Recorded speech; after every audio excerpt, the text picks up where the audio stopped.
Good morning, everyone. We're about to kick off the event. For those of you that are getting food, please get your food and try to get to your table. We're going to be starting with the speakers in just 5 minutes. I'd like to, though, take the opportunity to welcome you to the 14th annual Tyler Area Chamber of Commerce sponsored Energy Summit, where we say Texas Energy Matters. We've had a constant mission for these events, and this year remains the same. We think it's critical for a prosperous society that energy needs to be abundant, affordable, and clean. It's a critical foundation to our community and the standard of living that we all enjoy. Over our 14 years, we've continued to strive to bring a mix of timely energy topics that are in depth that you cannot get from your normal news media, but do it in a short, pithy format where it can be done over an extended lunch hour so that people that wouldn't normally go to energy conferences and so forth get an opportunity for some more in-depth knowledge on the energy space. This year, we're pleased to say that we've got another great lineup of exceptional speakers that will be talking about some of the cutting-edge issues in the energy industry. You'll see that on your tables we have the agenda, and we also have a number of cards that have little QR codes on the back that can get you reports on some of the speakers that are speaking today. Particularly, I know Gregory Wrightstone with the CO2 Coalition has a couple of opportunities there. There will also be publications at the back of the room on the way out as well, and I'm sure Greg will say a little bit more about that. Getting this done each year takes an effort by a variety of people, and I'd like to acknowledge the people in the Energy Committee that helped put this event on. First of all, we have Gates Brailsford, who is a co-chairman, and I'll ask each of you to stand, and then we'll recognize them all at the end, please. So we have Gates Brailsford, Brent Jasper with Jasper Ventures, Tom Trimble with Encore, Ben Morgan with Lockton Companies, Roy Maynard with Life Powered, Hunter Carr with Carr Resources, Scott Baker with IPM, Henry Bell, and of course Henry with the Chamber always really makes this happen. We couldn't do it without them. So let's give everyone a little appreciation with a round of applause. Awesome job, folks. And now let me see, Claude will introduce some of our sponsors and our key distinguished guests.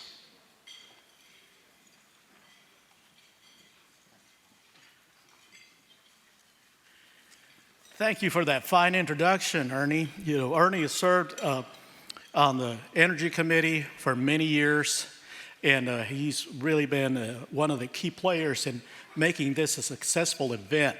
And it is my pleasure to be here and just to address this crowd. And among you are some folks that I'd especially like to recognize, and those are our elected officials. Starting at the top of the list is from the 12th Court of Appeals, Chief Justice James Worthen. Yes, of course, applause. And then from U.S. Senator John Cornyn's office, we have Representative Sarah Butler. From U.S. Congressman Nathaniel Moran's office, Chelsea Cohen. Welcome. From Senator Brian Hughes' office, Mr. Reese DeWoody. We have with us State Representative Cody Harris. And from State Representative's office, Jack Short. And from the city of Tyler, happy to introduce our mayor, Don Warren. And council members, Lloyd Nichols, James Wynn, Brad Curtis, Stuart Haney, Shirley McKellar, and Petra Hawkins. Also happy to welcome Smith County Judge Neil Franklin.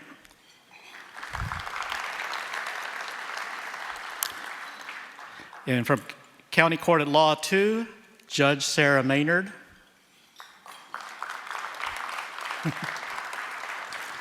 And from Tyler Junior College Board of Trustees, Mr. Lonnie Uzel. And it's just great to be here. Happy to be the chairman of the Energy Committee.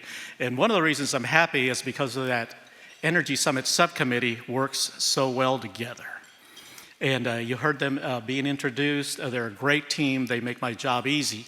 And I just sit and smile and let them go to work.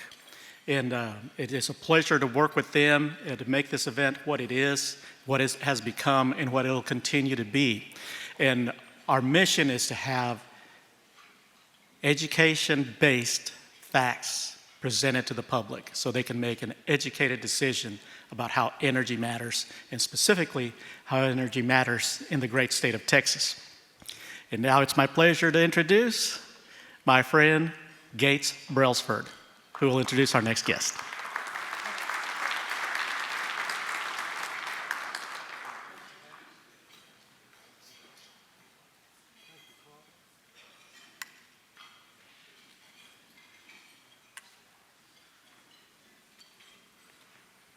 I don't actually need a hand clap, but thank you anyway.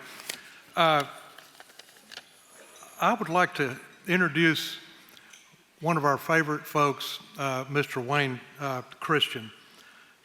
Wayne is one of the three commissioners on the Texas Railroad Commission. As you probably know, the Railroad Commission does absolutely nothing with railroads, but it does regulate the energy in Texas. So Wayne has previous experience as a congressman, financial advisor, banker, and he is a lifelong underline conservative. I especially want to take this time to express our gratitude, not just for Wayne, but for the entire Railroad Commission, all three commissioners. When we reached out to them several months ago, hey, we're going to have the summit on this day, they said, oh my gosh, we can't come. That's the day that we all three meet in a group every quarter. So we thought we were out of luck, but they got their heads together and rearranged the date that the commissioners meet every quarter so Wayne could come. So we greatly appreciate we greatly appreciate the support that the Railroad Commission and the commissioners give to this summit. So a big thank you. I wanted to that's all the introduction Wayne really needs, because everyone kind of knows him, knows what he does, and he comes every year. So my pleasure, Wayne Christian. He's right over here. Thank you, my friend. Thank you, sir. Appreciate it. Hey, it is an honor to be here, and it's always a thrill to meet with my neighbors here in Deep East Texas. I'm very prejudiced, I openly admit. As a statewide official, it's still East Texas is my home. It's what I care about and what I really enjoy. And the thing is I want to tell you, it's very taxing for me right now. It's a lot of trouble because I've spent about 16 years in the legislature. I spent the last 8 years as your commissioner, for the railroad commissioner for oil and gas. And I've learned to talk about how terrible the government is and how they've been this fight the Greenies have against oil and gas, how bad everything is, and how with a new president, it's like getting up every morning and seeing what Santa Claus brought us last night, you know? It really is. It's a different world. What do we have to argue about now? There's always a lot of problems. We need to deal with it. But quite jokingly, it's a different day for oil and gas. And a lot of the prayers that a lot of us have sent up, honestly, are being answered every day. It's amazing to have those arguments, and Gregory Wrightstone is here, one of my real heroes that has fought the good fight against CO2 being labeled as a dangerous gas and dangerous chemical. And we've had in Texas, you're well aware, every lizard, every horned toad, every thing you could possibly say, the Endangered Species Act, that it's going to kill them out of these oil and gas people. Frankly, folks, you know, the goal was never to save any endangered species. It was to shut down oil and gas. That was their whole purpose. And I'm just amazed nowadays. I guess the greatest difficulty I have right now is that the Inflation Reduction Act is still $4.3 trillion there to shut down oil and gas. It's still in their pockets at the federal government. And quite frankly, with DOGE and the other good efforts taking place, the folks that are wanting to keep that money, I want you to understand the problem. Texas would be the recipient of the vast majority of that money. Got that? And so you have the head of some of our major oil and gas companies begging the president, don't do away with all of the Inflation Reduction Act. You've got a lot of these folks in Texas that are working, that go home. A lot of the communities are telling their representatives and senators and their elected leaders, oh man, they're going to bring X billion dollars to our local community with this new industry. Don't do away with that government give me. But let me tell you something, folks. I honestly believe this. The gift the good Lord gave us, I mean, there's lots of ways to make money. I remember when I first took the legislature, the Caddo Indians in Deep East Texas were trying to get legalized gambling casino on the reservation, and they came to me and said, Mr. Christian, why would you be against medical care and education for our kids and helping folks out with this extra money that would come in? And my answer is just like on taking the money from my grandchildren, and the biggest threat to our country is the inflation that has been occurring, and eventually the debt that we have now, and we'll get to the point, as Elon Musk makes very clear, that our dollar goes away in value. That's the biggest threat we have. But I said, you know, there's lots of ways to make money, folks. And this is what I'd take these major oil companies that are wanting this money for jobs. I'd say lots of ways to make money. You can have legalized prostitution. You can sell illegal drugs. Raises lots of money, but it don't make it right. And I think we understand as good citizens of this state, of good citizens of the gift God gave us of oil and gas, we should not take money. You know, if we're sitting here, just Google it on Al Gore's internet, okay? And you have to be a certain age to get that joke, okay? Google it, and you'll find that we have around 500 years at current technology of clean, plentiful, reliable, and cheap oil, gas, and coal in the United States. Now, I want to tell you something. When you got 500 years of cheap, plentiful, reliable, and clean energy, why are we paying one single dime of our children's dollars for alternative energy sources, right? Now, I was told real quickly I wasn't supposed to do a Louis Gohmert and talk too long up here. And Louis is a great friend of mine. And Louis was a congressman. I appreciate the introduction, but I was never a congressman. I was a state house representative. But folks, many of them are good representatives here, and so many of them represent our senators, representatives, and other elected officials that are doing a hard work up there in Austin. I appreciate them very much. Honor for me to be here today, and I'll be heading out to Austin this afternoon to attend the Railroad Commission meeting tomorrow. And the Railroad Commission is a great institution. It isn't me. I don't think it's largely responsible for the commissioners. You got almost 2,000 great citizens in the Railroad Commission of employees and workers all across this state, 16 offices in different parts of this state. The Wall Street Journal said the Railroad Commission of Texas is beyond question the most respected regulatory agency for oil and gas on planet Earth. It's a tremendous Texas tool. So thank you for what you do. You're taking God's gift to mankind that has been under attack and will continue to be. But it's the time for us to smile a little bit. But let me tell you, don't do like so many times we do, is get complacent and sit back and think, oh, this will last forever, this good time in oil and gas and what's going to happen. We have some challenges. Real quickly, one's going to be that because of the drill baby drill And because they're opening up public lands, Alaska, all these places to more oil and gas production, that means the supply is going to be there. And while Texas has been fat and happy the last few years under Joe Biden, because we were doing 40 to 50% of the national production of oil and gas, our percentage may not be as high with other production. Secondly, with prices going down with drill baby drill, the profit margins may not be quite as big. And those are some challenges that we're going to realistically face in Texas that I see. An alternative means of making additional profits and all are something I'm personally working with on some different tools that might add to oil and gas profits and margins, but we've got to be looking at making it work. And that's what we do best, isn't it? This industry, folks that got out in the field and when they said it couldn't be done, Dad blame you did it. So God bless. We have good times now. I'm glad to deliver a happy, smiley face this morning. And let's go to the Lord and just thank Him for the blessings He has provided us. Father, we come to you this morning just thanking you for all that you have done for us. We thank you for your gift of oil, gas, coal, minerals that you've given the state of Texas like none other.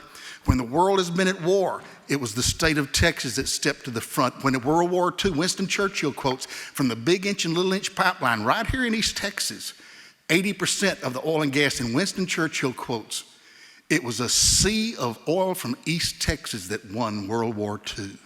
Father, and here we are again at this time in history, when the world is under challenge and we've been beat back by enemies who want to stop this use of your God-given gift of natural resources to make our lives better and plentiful and feed and clothe and cure our citizens, that gift from you. They wanted us to stop.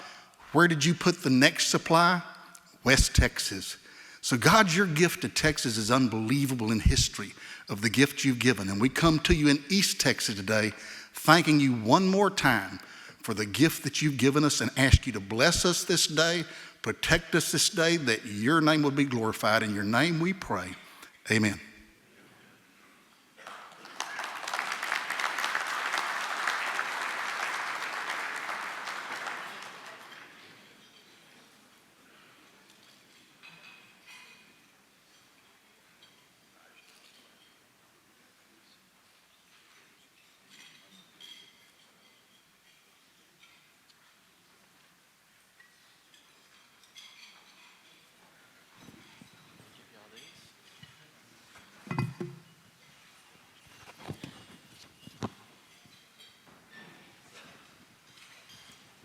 Is this on?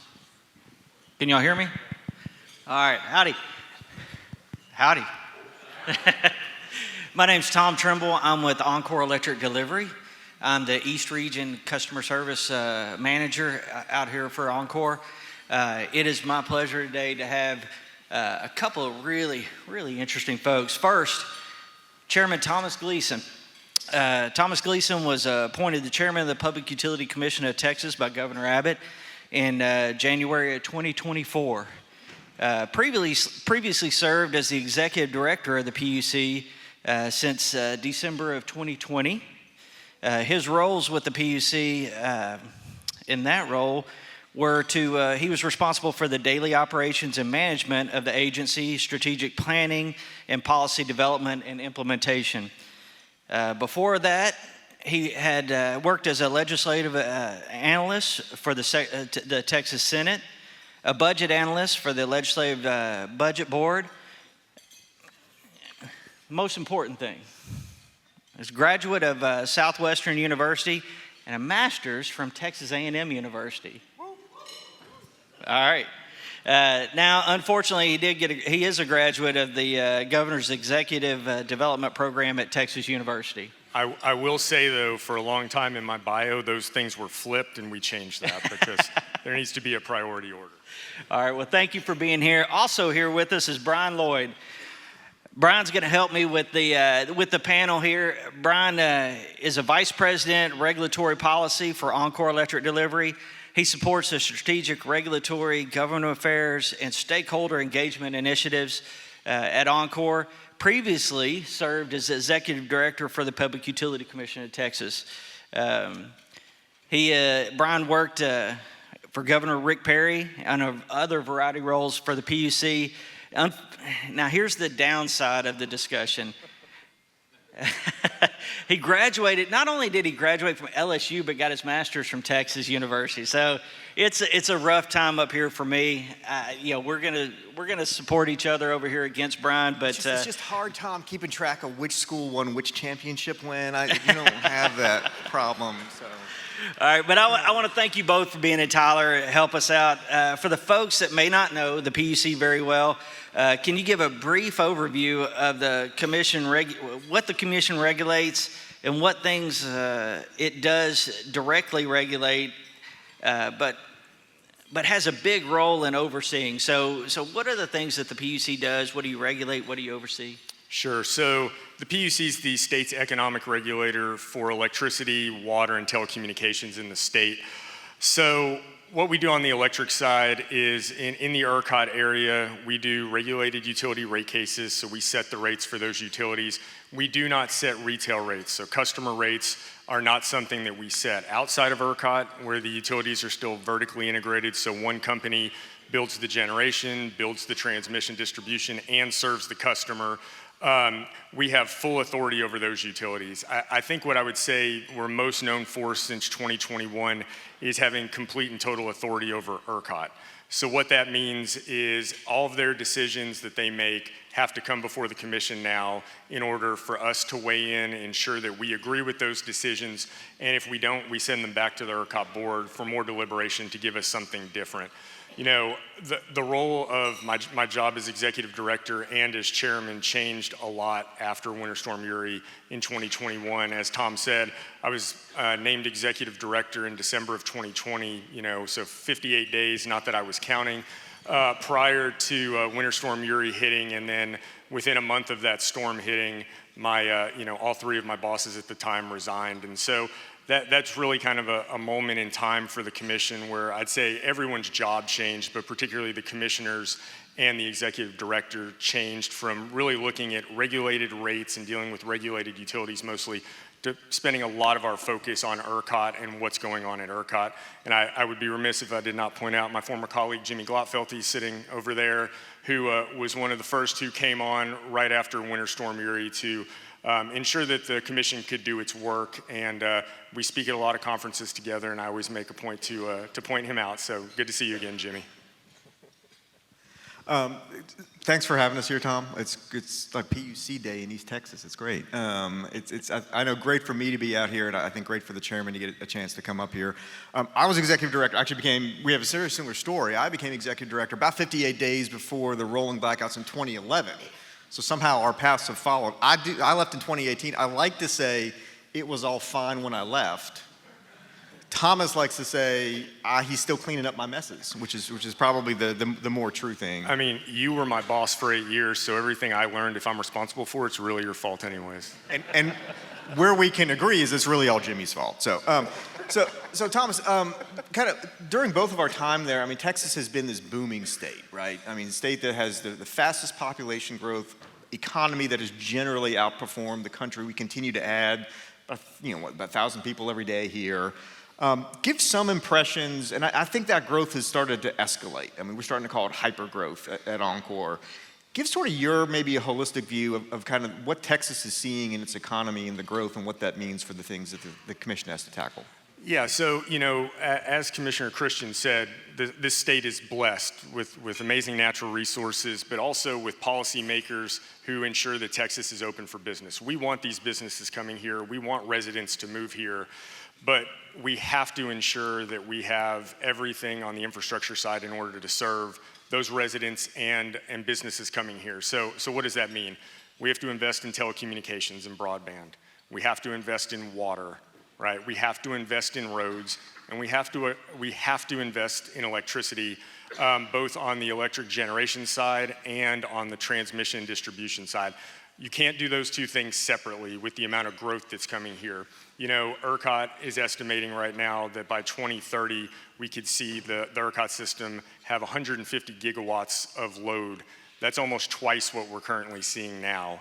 And so, that kind of acceleration in the demand on the electricity system requires us to change how we plan in this state. For a long time, we thought about these large customers coming on. We thought of petrochemical plants, which would take years to kind of get up and fully running.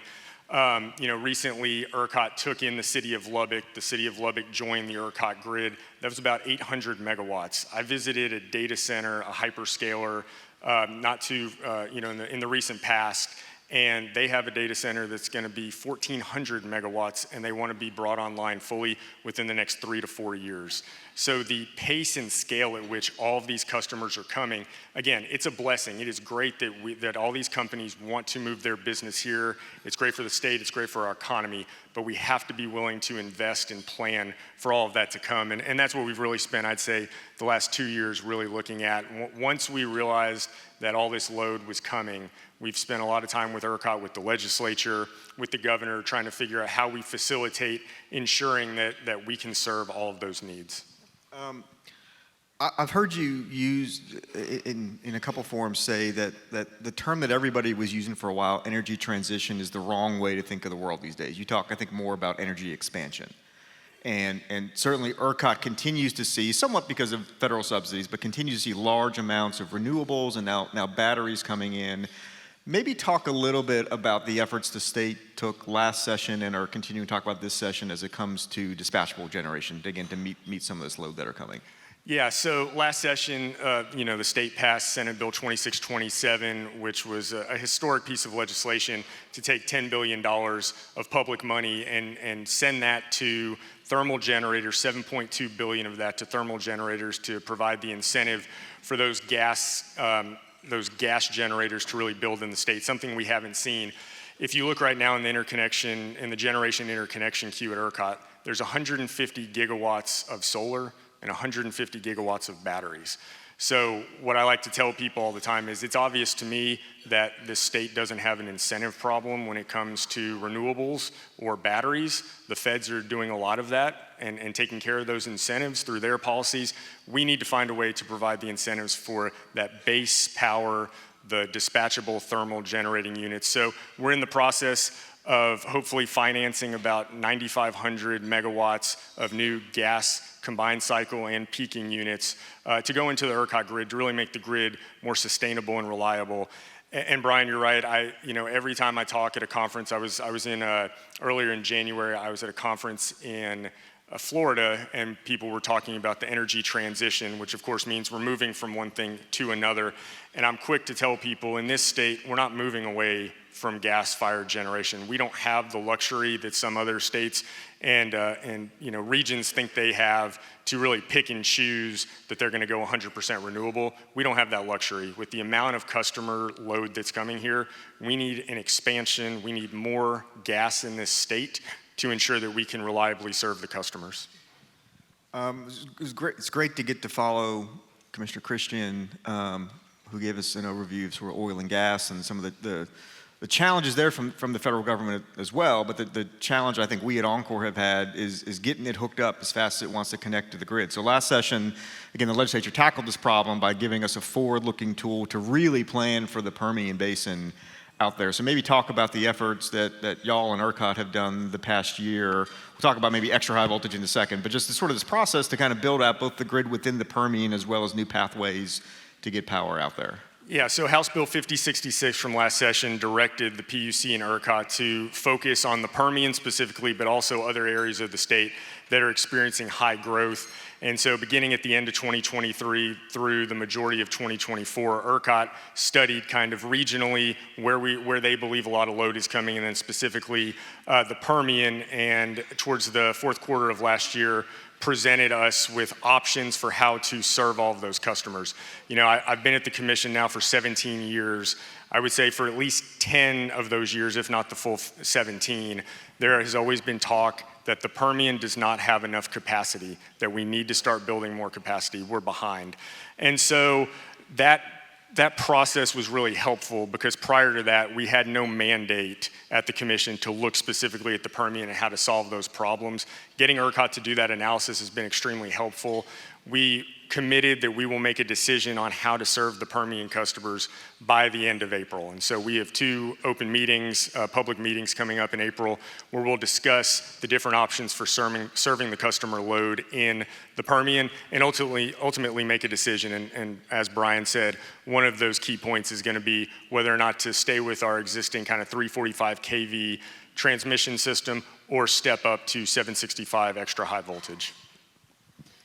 So, okay, so over here in East Texas, we've got an interesting kind of construct with the PUC and with ERCOT. So, portion of East Texas is within ERCOT, which is where Encore lies.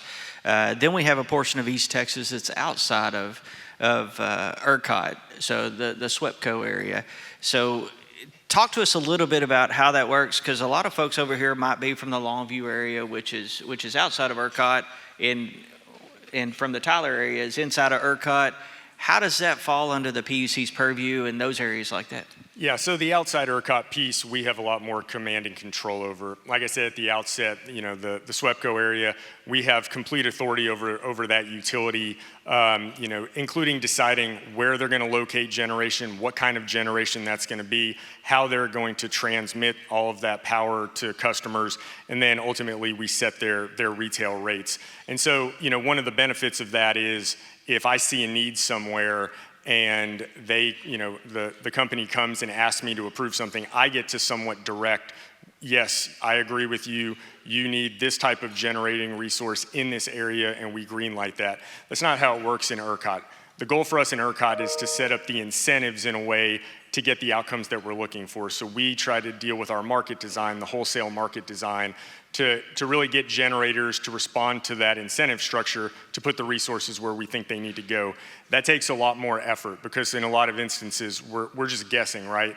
We're trying to figure out what the companies need, ensure that there's enough revenue in the system while still looking at customer costs, which I think I have to say a lot. You know, post-Winter Storm Uri, we spent a lot of time on reliability. In my mind, there's somewhat of a trade-off between cost and reliability. I think the pendulum on that trade-off prior to Winter Storm Uri had swung way to the side on cost and keeping costs as low as possible, probably to the detriment of reliability.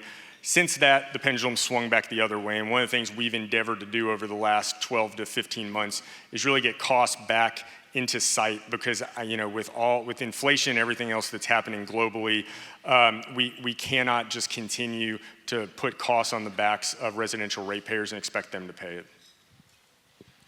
You mentioned Winter Storm Uri. I know a lot of the commission's focus has been on that, and as the former regulator, that was always sort of the nightmare scenario for me as well, right? Multi-system failures, interlink things between electricity and gas, and then water systems as you know, people who didn't have power and water systems started to freeze and the like there.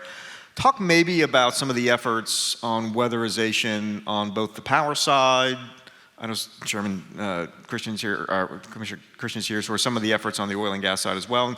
And just like your view on, have we solved that problem? Like what has all that effort kind of done in recent kind of years as we've had these cold weather storms? So, you know, one thing I will say is prior to the winter storm, the Railroad Commission, the PUC had a relationship, but I would say it was not as close as it needed to be. The oil and gas and electric system are so interdependent on one another. I think it's important for our two agencies to ensure that there is no light between us, that we're standing together. And I think post-2021, we've really done that. On the weatherization side, I think the efforts that have been made to the oil and gas system as well as to the electric system have really paid dividends. While we haven't seen a storm like Winter Storm Uri, and God willing, as they keep calling that, a 100-year storm, we won't see it in the near future. We have seen some pretty impactful storms on the system, and the grid has performed extremely well. The gas system has performed extremely well. I want to say last time I talked to the executive director of the Railroad Commission, he said the amount of storage in the gas system that we have is so much greater than it was in 2021 that he feels like we're in an amazing position on that. And so I think the efforts by the governor, the legislature to pass the legislation requiring weatherization have really paid dividends. I think what's important, though, is to never kind of rest, right? Is to continue to analyze and iterate, because we have a very dynamic state, we have a very dynamic market, and we have to continue to ensure that the work that we're doing, the system we've set up, the economic incentives, match what we're trying to do and truly reflect what the actual conditions are on the grid. I think one of the reforms in 2011 that I think people looked at first and said, okay, well, that's not a great big deal. There's this thing called the Texas Energy Reliability Council, TERC, something to that effect. And it has always been this informal place where the power providers, the gas providers, the fuel distributors would come together in these types of emergencies and sort of solve these problems. And that actually got formalized in that bill. And I know you, as both chairman and as executive director, you played a big role in that. This time last year, we had the largest wildfire in Texas history up in the Panhandle. We then, in late May, had hurricanes.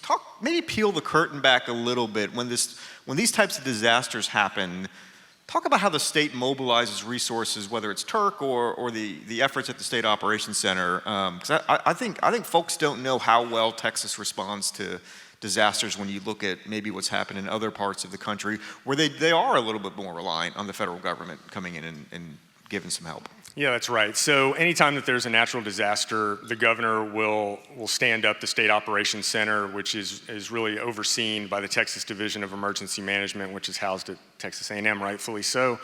And there are certain agencies that have seats down at the State Operations Center that sit together: the Railroad Commission, the Texas Commission on Environmental Quality, ERCOT, Department of Transportation, all sit together so that we can share information. And those Turk calls happen at the SOC and virtually. And one of the things, the benefits, I think, of formalizing the Turk process has been that now all the industries are talking to one another as well. It's not just the regulators or the agencies. We actually get private companies who are dealing with whatever situation. So you talked about the Panhandle wildfires. So, SPS, Xcel, the utility up there on those calls, relaying what they're seeing and then asking for assistance. So we have probably the greatest emergency management department in the country, if not the world, led by Chief Nim Kidd. And they're amazing at getting the necessary resources to those areas in need. And so all of that happens in one central place. All that information can then go from that central place and be disseminated around the state to ensure that we can mobilize the resources we need to really ensure that we're providing the best service we can to try to mitigate any impacts of those natural disasters. And I think it's been another real victory for the governor and the legislature. We often take the opportunity to remind our friends in the federal government that Texas, the ERCOT power grid being largely just state jurisdictional, we like it that way and it makes us nimble. We got a chance to meet with the chairman of the Federal Energy Regulatory Commission a couple years ago, and I think we were telling him this story about all the things the state does and can do in emergencies, even up to and including CEO to CEO contact. So our CEO has contact information for the Pioneer CEOs and the Diamondbacks, kind of, so they at that level can solve problems. And Jim Greer, who's our Chief Operating Officer, is here. Jim's got his peers sort of on the speed dial. And I'll tell you, the FERC chairman was like, that is amazing. I wish we had that in places like the Northeast and in other parts of the country. Well, one of the other bills, as we think about these storms and preparing for them, that passed last session was we call it the resiliency bill, system resiliency bill. And it gave us I think for the first time in Texas, an ability to do forward-looking planning, really primarily on our distribution system, to figure out how we make that harder to withstand storms better, and then how we can recover from those storms better. Oncor got the first one approved by the commission, Commissioner Claufelty, Commissioner Gleason. So we're going to be doing a lot of vegetation management. We're going to be upgrading a lot of facilities and hardening the grid. Maybe talk holistic. I think all the utilities at this point have those plans underway. Maybe not talking about specifics of things that might be pending, but kind of what in your new seat, kind of how you think those things have transpired and what it's going to provide for the state. I think first and foremost, the resiliency plans are an amazing tool for planning for the future. And so, like you said, typically we do everything here looking back looking at historical years. And what this really gives the commission insight to is the planning process at these utilities with, the natural disasters that happen here in Texas. With how large it is, we experience every possible natural disaster for the most part you could experience. And so all of our utilities have different needs, different concerns. And so what this really allows us to do is get a preview into the work, not only that the utilities are doing, but what they hope they can do. And it really de-risks a lot of the effort because they get somewhat of a pre-clearance to say, yes, if you do these things and it costs this much money, we believe that those investments are prudent because they will ensure reliability and resilience of the grid. And so I think that's a good place where we can do a give and take. You all, the utilities can tell us what is important to them on their system, but then we ultimately get to say, we agree with you or we don't. And so like in Encore's case, I think, we got a settlement that we ended up approving. In some other cases, we've made some adjustments to what has been brought before us because for one reason or another, we thought the kind of the value hierarchy that the utility may have put forth in their documents was not the same one that the commission had. But that's really what this should be. And I think the other key part about the resiliency plans is they're really supposed to be above and beyond what you're doing in your normal day-to-day operations. So, this is really work that, absent these resiliency plans, probably wouldn't get done and definitely wouldn't get done on this timeline. And again, with the wildfires, with all the hurricanes, it's important that our grid is resilient. Again, we want all these businesses to come here. If they can't rely on our grid to be reliable and resilient, they're not going to come here. And so I think it's really, in everyone's best interest, and it's incumbent on the commission to ensure that that's the grid that they're coming to when they decide to locate their businesses here. I think as part of our plan, we're going to nearly triple our annual vegetation management. Tom Trimble's East Texas, excited about that? I'm always asking for tree trimming in East Texas. So. But all right, so speaking of East Texas, and one of the things we have over here that everybody wants is water as well. Not too long ago, you and your fellow chairs of the TCEQ and the Texas Water Development Board had a meeting and talked about some interesting things. Can you talk about what are y'all focused on as far as a group between the PUC, the Water Development Board, the TCEQ? What was the focus of that meeting? Yeah, so, the chairs like to get together to ensure, the nexus between water and electricity is something I don't think everyone thinks about all the time. But, electric generation requires water. These companies that are coming here require a lot of water. The state is in the process. I think this week, Senate Bill 7 by Chairman Charles Perry is being discussed in committee that's going to, if passed, put a historic investment for the state in the water plan for the state to, over the next 50 years. And so we get together to talk through that because I don't view my work through the same lens that all of them do. And so getting together to have those conversations, to hear what they're seeing from the companies that they deal with, so they can hear from me about what I'm hearing on the electricity side, and we can just kind of do that information sharing so we're not in a silo. Again, we learned this during Winter Storm Uri. When we were siloed, we didn't know what was going on in these other industries. It led to some bad outcomes. So I think one of the learnings that we've taken from that experience to all of the work we do is we try to bring in as many people with as many perspectives as possible, because I think that's when the best decisions get made, and that's definitely true when I meet with my counterparts at other state agencies. Let's maybe jump back to the transmission grid here in a second. We talked Permian, large amount of growth out there. Talked data centers a little bit. We see those kind of both in West Texas, around DFW, North Texas. On our system, we have large semiconductor plants that are coming back and building things in the United States. On the Gulf Coast, you have LNG facilities that are big power consumers. So talk maybe a little bit about this process of looking at both for the Permian, but maybe broader for the state. Is it time for us to look at the next level of voltage and kind of what the sort of pros and cons as you guys are thinking through that decision? Yeah, I definitely think it's time, and we are evaluating that. There are a lot of benefits to stepping up. I think, a 765 grid is more efficient. We have less, power that's lost as it's being transmitted across the state. It's more efficient in getting that power from where it's being generated across the state to where it's actually being consumed. One of the downsides could be that it's more expensive. And, when we talk about expense and we talk about transmission, people often think of, back in the late 2000s, early 2010s, the Competitive Renewable Energy Zone project, CREZ, and that $7.9 billion transmission project that was done over a number of years. The thing I always remind people of, though, is that was really built to move that generation across the state. What we're really doing here is looking how we can really serve new customers that are coming in. So when you're thinking about costs, right, it's really just a math problem. You have your cost divided by your total number of customers. So if we're building all of this transmission to serve additional load, yes, the numerator of that division problem will go up, but so will the denominator and be spread out over more customers. I think for us, one of the important things, though, is to ensure that the way that those costs are being spread is equitable, that you don't have one class of customers, say residential customers, overly subsidizing these businesses coming here.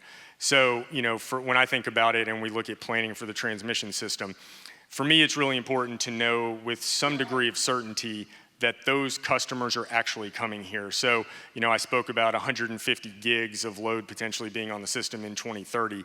Let's just say for easy math that it's only 100,000. Well, we built that extra capacity of 50 gigs, someone has to pay for it. And if the businesses aren't actually coming here, those hyperscaler AI data centers, if for some reason we saw other types of industrial customers not come here, then residential customers would have to pay for that. And so that's something we have to be attuned to, because we cannot make residential ratepayers pay for all of this system when it's going to benefit everyone, especially large customers. So that's something, depending on what our decision is in the Permian and kind of around the state, we'll have to continue to look at. We do have the benefit of time, so even if we decide that 765 is the right way to go, these projects won't be completed, and ultimately those costs won't hit ratepayers' bills for quite some time. So we have a long runway to kind of figure out how to ensure that it's done equitably. Okay, I want to make sure we leave some time for questions, because I know I always find the questions people have are probably way more interesting than what I thought they wanted to hear about. But before that, we're going to do a little lightning round of unprepared questions for the chairman. Who's going to win the American League West this year, Texas Rangers or Houston Astros? The Astros will always win. Even if they're not first in the standings, just by virtue of being in Houston, they win. Okay. What's on your Spotify playlist right now? Right now, since most of the music I listen to is when my kids are in my car as I drive around the state to different baseball tournaments, for as far as the eye can see, it's some type of rap that I don't understand the words to. I very quickly, I'd say the two things I've recognized really that came on really quickly is, one, I can't read a menu anymore. Getting in your mid-40s just really took away my eyesight. And secondly, I've become that parent who complains about his kids and get off my lawn, because I don't understand. There's this one artist they listen to named Juice WRLD, and I can't understand a word that guy says. And so they seem to be pretty entertained by it, so I just have to kind of grin and bear it. Okay. I'll skip your views on Kendrick and Drake then, because that probably isn't going to be helpful. Yeah, I mean, I got too deep into that kind of The Game and 50 Cent beef. Yeah. I'd like to stay out of this one. That's good. Well, that's good. So if anybody has any questions, I'll come out there and actually let you ask. As Tom's coming out, let me ask you a little more serious one. So I think you'll probably be the only person I'm gonna work my way been around. Executive director, has worked for 3 commissioners, 0 commissioners, then 1 commissioner, and then 5 commissioners, and are now chairman yourself. I know the PUC post-Uri was sort of a tough place with morale and other things, and I think you guys have done an amazing job in sort of rebuilding expertise, bringing in some of the big brains to kind of help the state through these issues. Maybe just provide some perspectives on how you view leadership at this point, having both been one who has served commissioners and now you're sort of the guy in the lead chair. Yeah, and I'll say I hope that I am, yes, the only person to go from 3 to 2 to 1 to 0 to 1 to 2 to 3 to 4 to 5 commissioners. I think you're right. I think we have done a really good job of showing folks that our work is important. I think, people are willing to do the hard work if they believe that there is a purpose to it. And I definitely think that we've shown folks that. I will also say, we are funded by a tax that's collected on our behalf. That tax brings in about $60 million more than what our actual appropriation is. And I would say, to the governor and the legislature's credit, they have started giving us more of that money back, as opposed to it just going to general services purposes.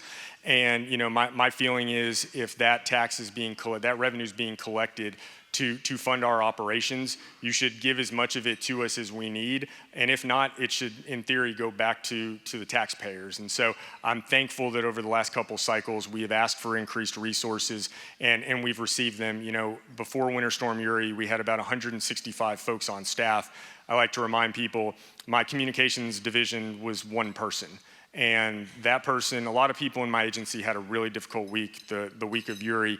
None had a harder one than him as he was trying to manage all of the information requests. I told a story at dinner last night that he gave, I think, multiple interviews in Spanish, and he doesn't speak Spanish, so as you might imagine, there was a lot of más o menos in his replies. And so we've definitely made strides in our communication, and I think the legislature and the governor have partnered with us to ensure that we have the resources we need so that residents of the state can feel assured that the work that needs to be done is getting done. Tom, thank you for your presentation. If you don't have the world's hardest job, it's pretty close. My question to you, you mentioned the reliability of the grid. Where does Senator Bob Hall's effort to harden the grid against electromagnetic pulses rank in your priority and in the legislature's priority? Are we going to get that done or not? To me, that's a massive threat for us. Yeah, so it's definitely an important issue for us. We actually had Senator Hall at the commission. Brian was there as well, where we talked through the issues with him and the experts he relies on for electromagnetic and geomagnetic pulses and what we need to do. I think at this point we're still kind of in the information gathering stage on that. We'll see where his bill ends up. You know, it's one of those issues that I would say tends to be hard to get people to focus on because it's a very low probability event, but because it's a low probability event, people won't look at it, but if it happens, it's catastrophic, right? It's almost in that realm, similar to the Winter Storm Uri effect, where no one assumed that we'd see 5 degrees or less across the state for 5 days. We didn't really build or harden for that, and then when it happened, we were caught unprepared. And so we have an open dialogue with Senator Hall. We hosted that workshop. We plan to host another workshop so that he can hear from the industry folks that we talk to about what the realities are, what work they're already doing, and also what the cost of that is going to be. So to do the hardening that I think he envisions would cost a lot of money. So figuring out, again, as we're concerned about ratepayer costs, how to do that work to ensure that we're resilient against those types of events while not overly burdening the ratepayers of the state. Yeah, and I'll just add on behalf of Encore, I mean, we continue to work with the senator and others on that as well. It is an area we need the state to take some leadership because we can do things on our grid to protect it from whether it's electromagnetic pulses or geomagnetic events, but if we're the only ones that does it, doesn't really do a whole lot. And if all of the utilities that own the wires do it, but the generators don't, doesn't do a lot.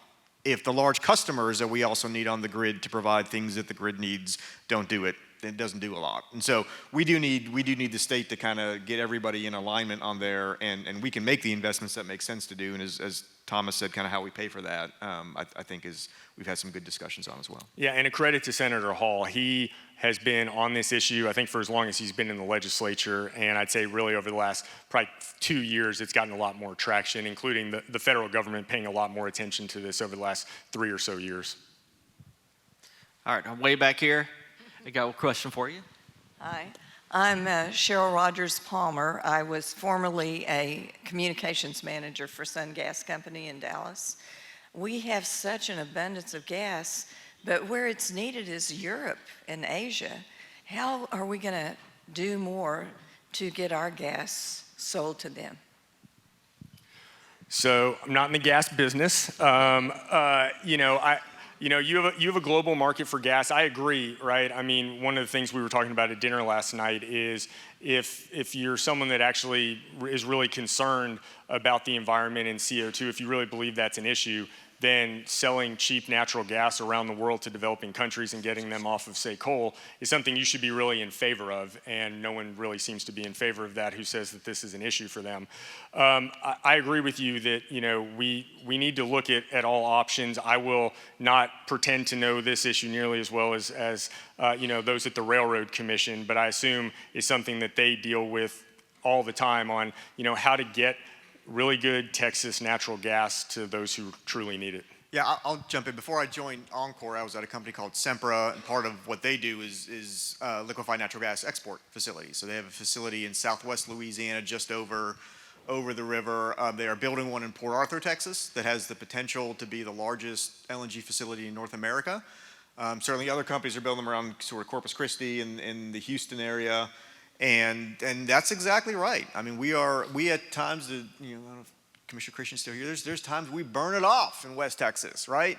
Because we can't get it to markets, and we can deliver Texas natural gas to the world through these massive liquefaction facilities, frankly, at a cheaper price than they pay in the Northeast, because they won't build any pipelines to the Northeast. And one of the things we do well here in Texas is build infrastructure, both on the electric and the gas side. And I really do think with a clear regulatory path that I think the new administration will have, you're going to see Southeast Texas, Southwest Louisiana really become a global energy hub, both for Asia, but as Europe and other parts of the world that just are not blessed with the resources that we have. All right. Do we have any other questions? All right. Well, Would you thank me? Commissioner, or Chairman Gleason? Or? Join me in thanking my friend Thomas Gleason, and we really enjoyed it.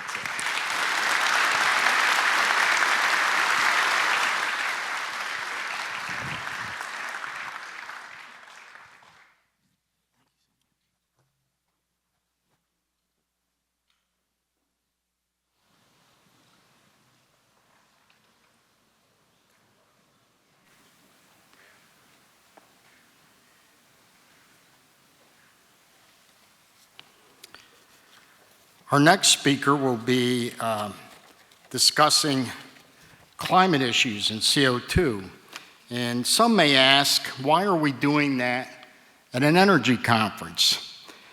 It's because, as many of you may be aware, especially those of you that last year attended and heard Robert Bryce, you'd realize that net zero strategies and many of the dramatic changes to transitioning to other energy sources are heavily dependent upon our vision of how rapidly is climate changing.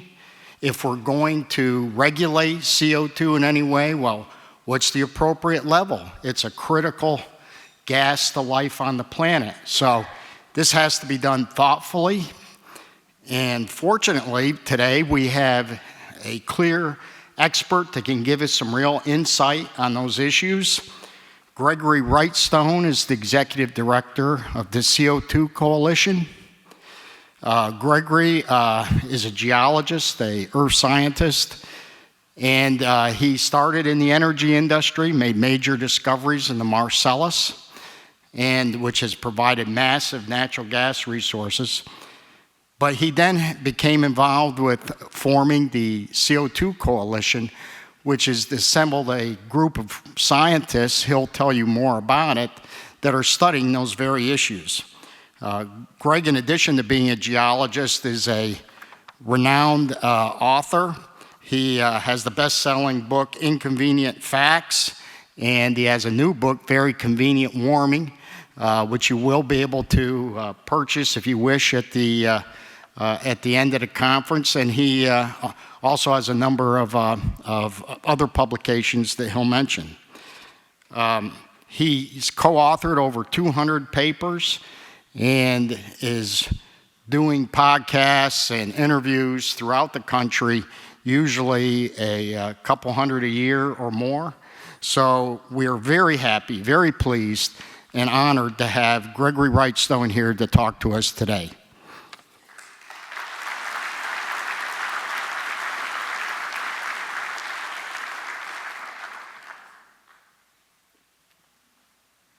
All right, well, thank you, Ernie, very much. And thank you to the Chamber of Commerce for inviting me here. Let's get started here. So the title of the talk today is Life in the Lone Star State is Good and Getting Better. The last time I spoke here was right after I published my first book, Inconvenient Facts, and that book was driven by my own personal search for the truth. I knew some of what we were being told about climate change. My experience as a geologist was just wrong. I suspected other things were wrong. I did a deep dive, and what I found actually angered me. I found that a lot we were being told is just factually incorrect. We'll look at some of that today. The second book here, that first book, when I talked to you last time, we explored and dispelled the notion of a climate crisis, and that's absolutely true, even more true today.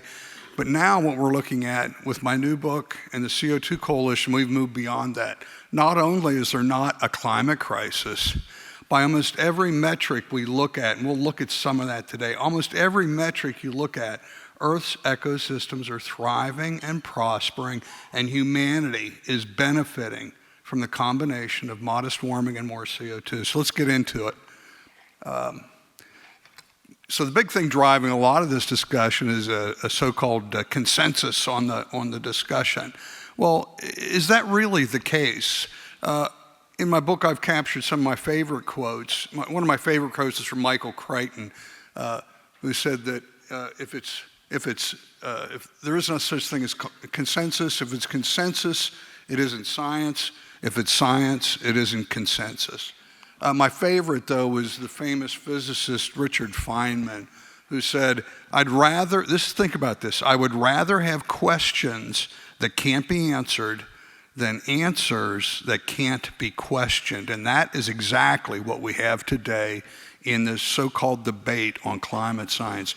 They dare not allow those that present the facts, the science, and the data that disputes the climate crisis. They dare not. They need to silence me and my colleagues at the CO2 Coalition, because if we speak what's actually happening, the jig is up for this climate industrial complex. So we need to get this information out there.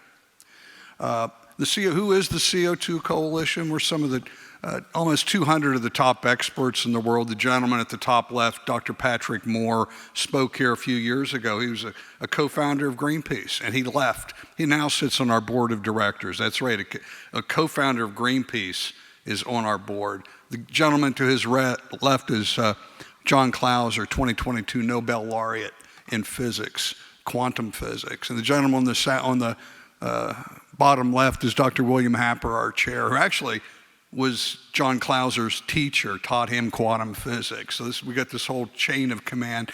And then, of course, Roy Spencer at the University of Alabama. A lot of the temperature records he takes care of. But the most notable of all of the members of the CO2 Coalition, Ernie LaFleur. Let's hear it for Ernie.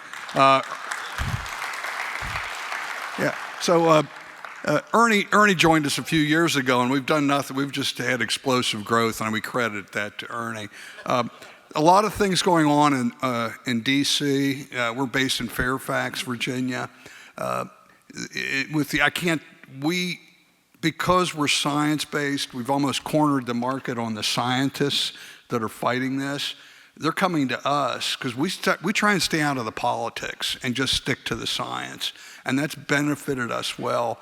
We're now getting people come. I can't tell you all, but the Senate chairman on various hearings, they're coming to us, wanting us to it'll either be me or some of the scientists we have will be testifying coming up in the next couple of weeks. You'll be seeing Senator Whitehouse with his hair on fire grilling me probably, but we're looking. First thing that Lee Zeldin did at EPA was fire every single one of the members of his advisory boards.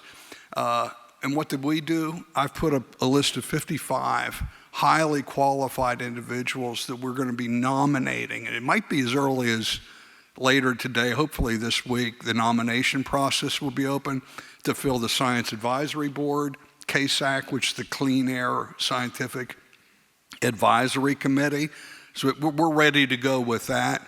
Also the endangerment finding, you probably have heard something about that. 2009, CO2, carbon dioxide was declared a pollutant, and that's now being challenged, or will be shortly.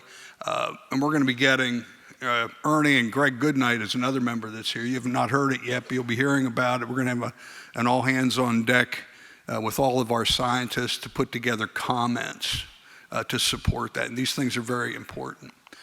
Over at Department of Energy, we've got Chris Wright, who I've met with before. We had some communication before he was sworn in, and we've developed some scientific materials specifically for him at Department of Energy, and hopefully it finds its way there. But that's written by Dr. Richard Lindzen of MIT and Dr. William Happer. So again, these are scientific basis pushing back against net zero.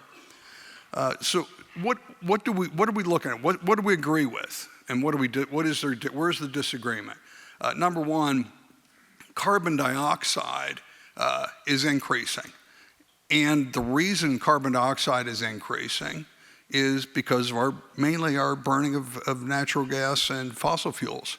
The temperature, again, has risen about 1.2 degrees since the beginning of the Industrial Revolution, but there's serious disagreement.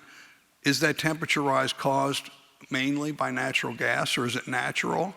And this increase in temperature, is it beneficial or harmful?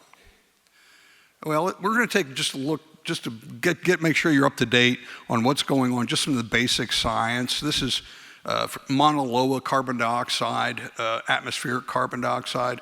I didn't bring my CO2 meter up here, but I saw it was at 982 parts per million earlier in this room, and ambient should be about 400. It's because we're all breathing out CO2. Every breath you breathe out is about 40,000 parts per million. And so this room has pretty high levels of CO2.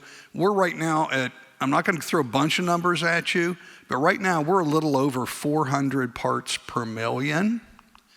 And if we look at the emissions here, going back to the mid-1700s, what we see here is that the atmospheric CO2 has increased by about 50%, from about 280 to 420. And again, that's a 50% increase of carbon dioxide in the atmosphere, and it's because of you guys, and you should be thankful. And it's because, again, at the CO2 Coalition, one of our unofficial mottos is, we love CO2 and so should you. And so you're going to keep that, it's kind of catchy, but we promote the many benefits of carbon dioxide. This is an important chart, and what I want, as we go through this today, keep this in mind. We really didn't start adding much CO2 until that post-World War II economic boom in the mid-40s, 1950s. So it's that last half of the 20th century. If we're going to see CO2-driven warming, look for it in that period. So, but in terms of a geologic context, I'm a geologist, we look in terms of not decades, but rather thousands and millions of years. So it's important to put it in a perspective. And if we look back over several 100,000 years of data, we see we have these ice advances on a 100,000 year recurring schedule. And so what we see is during each of the ice advances that last maybe 80 or 90,000 years, the oceans cool greatly. And when you have cooling oceans, they suck up CO2 greatly out of the atmosphere. And when it warms, they expel it. Just think of a liter jar of ginger ale that you pull out of your refrigerator, and when you open it up, it just goes. But put that liter on your patio in the sun in Houston in August and open it up, and it's like a volcano comes out. That's because as that warms, it's expelling CO2. But look at the very, very top right, you'll see a red dot. That's where we are today. So something's different today. All the other interglacial periods, that, like we're in right now, only got up to about 280 or 300 parts per million. We're over 400. So something's different. And I'll argue that that difference is because we're liberating carbon dioxide. One of the big myths that we have out there, and you've probably heard it, there's this myth that's like Mount Pinatubo put out more CO2 than any, all of human emissions in history. Well, that's just false. In fact, after Pinatubo erupted, we saw a slight decrease in atmospheric CO2. There are a number of reasons for that, but it actually occurred. You didn't see an increase, we saw a decrease. And also, another thing that confirms that the CO2 that we're seeing is ours and committed from burning fossil fuels, we're only seeing 50% of the CO2 that's emitted by man is showing up in the atmosphere. Well, what's that mean? Where's the rest of it going? It's going into plant life for the most part. It's called the greening of the earth. And we see that more than 50% of the Earth's surface is what they call greening. Increase in vegetation. That vegetation, of course, is just sucking up CO2. Think back to middle school when you put probably a bean in a cup and you put it on the ones, you learned about photosynthesis. You know it needed water, sunlight, and CO2. And the more CO2, the better. And so what this increase in CO2 means, the vegetation is increasing, and that's driving forest crop growth, all from the near polar regions to the equator. Every ecological niche is benefiting from this increase in CO2. And some of it's also being incorporated in the oceans. But the big perspective here, let's look back 600 million years, and we see that, again, as I go through this today, if you see something that's blue, that's carbon dioxide. If it's red, it's a temperature history. And looking back, we see that the average of Earth's history, again, we're about 400 parts per million, 2,600 parts per million is the average. And so looking at this, we don't have too much CO2, we don't have enough. We're actually impoverished. See, carbon dioxide in the atmosphere, we're at near starvation levels, some of the lowest in Earth's history. One of the interesting things, I'm a geek when it comes to this, a climate science geology geek, so I'm going to share something I put in my new book. It's my own theory, and I think it fits pretty well, is if you look back about 300 million years ago during what was called the Carboniferous, this is a period when, according to the USGS, 85% of our coal reserves in the continental United States were deposited during that 100 million years. Well, at the beginning of this time, the first trees showed up, and they were able to grow because there was a thing called lignin that allowed them to grow up. Think of it as rebar in concrete. This lignin allowed plants to grow to great heights, which was interesting. But the other interesting part, there was nothing that could break it down. There were no bacteria to break it down. So we had, for 100+ million years, these trees grew, died, accumulated. Trees grew, died, accumulated thousands and millions of years over millions of years. And that's why we have so much coal that's turned into the great coal deposits of the Carboniferous. And it was only at the end of that time when a new bacteria called lignos that appeared that started loving the trees that were accumulating there. It's fascinating. And but the big thing here, this is probably the most scary chart you'll see today. This is 140 million years of carbon dioxide data, showing just the steep and almost linear decline of carbon dioxide in the atmosphere. And that red line at the bottom is what I call the line of death. And what that is, it's the minimum threshold for plant life to exist. We nearly got there. That's 150 parts per million. We got to 180 at the end of the most recent ice advance. And so what we're doing now is liberating the carbon that was locked up in all those coal swamps of the Carboniferous. We're liberating the CO2 that was sucked out of the atmosphere by the coal and locked up underground. And I view this, both coal and oil and gas, as really a solar energy source. Because what drove it? Photosynthesis, sunlight, and CO2. So we're really liberating this solar energy source that's been locked up. So let's take a look at temperature, both globally and in Texas. I think you'll find this fascinating. We're doing a series of state and regional reports. I was hoping to have the Texas, my goal was to have it here today to distribute to all of you. It should be done shortly. And so we've done this for the Midwest, for Pennsylvania, for Virginia, recently for Wyoming, to great acclaim up there. Texas is next up, so we should have that in the next month, and I'll make sure that Ernie gets notified of that, and we'll make that available for all of you. This is global temperature from the HADCRUT 5 database. This is, general agreement is that we've had about 1.2 degrees centigrade increase since the beginning of the Industrial Revolution. Okay, well, think about this. You've probably heard that we dare not let temperature get more than 1.5 degrees or it's all over. It's game over, climate crisis is here, we can't correct it. Well, think about that. That 1.5, it's already risen 1.2. So what they're telling you, whoa, we can't let it get 0.3 of a degree centigrade warmer. That's half a degree Fahrenheit. It warms more than that between 11 a.m. and noon almost every single day.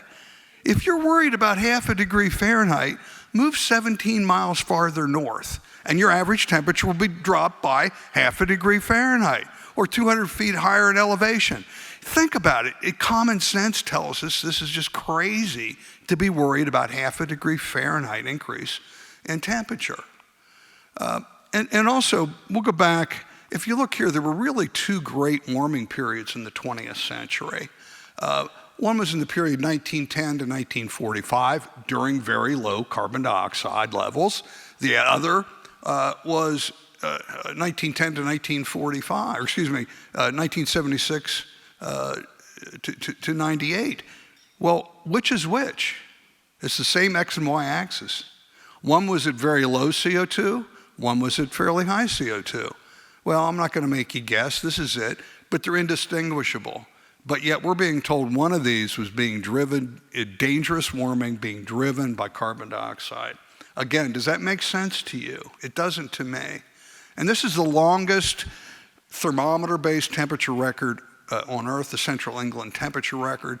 And we can take this back, and we see here that starting in the late 1600s is when the warming trend we're in. We are in a warming trend. We're in a warming trend that started more than 300 years ago, long before, 200 years before we really started adding much CO2. So this is one of the things they look at is, and this is my wife. I was on a cruise to Alaska. We're in front of the John Muir Glacier in Glacier Bay, Alaska. Some of you probably have been there. And of course, the captain announced that this is John Muir Glacier and it's proof of global warming, is what they told us. And really? So I took a look at it.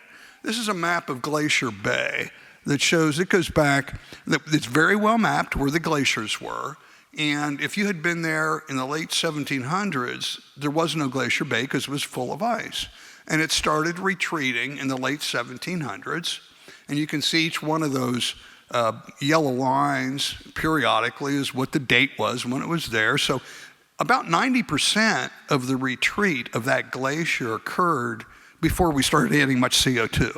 But they want you to believe that that the warming and melting of the John Muir Glacier and Glacier Bay is because of carbon dioxide driven warming. Again, it doesn't meet the smell test for CO2 driven warming. And again, this is a map or a chart of 169 glaciers around the world showing the shortening. And again, the blue line on the right of the chart is where we start, where it's more CO2. And so this with glacier shortening that began in the early 1800s and about the same shortening to today. Again, that's 169 glaciers average. So what's up with temperature in Texas? You're being told that you're baking and it's getting hotter and it's a crisis. Well, this is the US HCN data set. And it goes back to 1895. Some of it goes back to 1870. So we've got these records. The average temperature here in Texas is basically what it was in the early 1900s. We're not seeing a huge increase of temperatures in Texas. But one of these things too, if you look, is that the temperatures measured here are adjusted. It's not the raw temperature. What did they do to adjust the temperatures? The older temperatures were all cooled, and the modern temperatures were adjusted upward. Now, what's that mean? That means that it exaggerates any warming that you might see. So just keep that in mind as you're looking at this. And again, this will all be in the new Texas report. We're being told, too, in Texas, and across the world, what's the worst thing we're going to expect? It's heat waves. It's terrible. It's killing people. Is that the case? 5 years ago, and I'm going to encourage you, if you want to pull out your phone so I won't be insulted, but I want you to, if you would have searched for EPA and heat waves, those 3 words. It is 3 words, by the way. Heat waves is 2 words, not 1. But if you search or Google for EPA and heat waves, this is the chart would show up, showing a huge spike in heat waves in the 1930s. If you do it today, I looked yesterday, it was still there. Lee Zeldin's going to take it. I'm imploring them to take this down, but this is what you'll find. This is the heat wave index on the EPA. If you Google heat waves, and it says heat wave characteristics in the United States. Heat waves are increasing. Okay. I took a deep dive. If you look far down in the text, you'll find that it's data for the 50 largest metropolitan areas in the United States.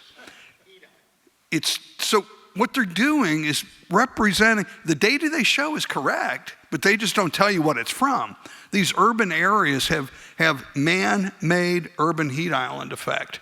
And how dishonest is that? How can anyone, well, they sleep pretty well, they get paid pretty well. But this is an example, just one. We'll see others as we go through here today. One example of how they distort the information. Who's going to look at that and do the deep dive? All they see is heat wave index increasing. So instead of the top left chart, they show you the bottom right chart. Instead of the science and the true science, the facts and the data, they hide it. So Lee Zeldin has some work to do. This is on the EPA website. They've got more work to do there. DOE's cleaned up their website pretty well. So what's going on in Texas? Let's look at Texas maximum temperature. And again, I've put the CO2, atmospheric CO2 here in blue. Texas maximum daily temperature. Is this what you thought you would see? Is this what the mainstream media is pushing in Dallas or Houston or Tyler? No, you wouldn't know this. Again, this comes from NOAA's United States Historic Climate Network data. And again, CO2 versus temperature, we don't see much of a change, do we? And so very hot days in Texas, what's going on? Well, yeah, but these heat waves are getting really bad. I remember 2 years ago outside of Dallas. Well, no, let's take a look.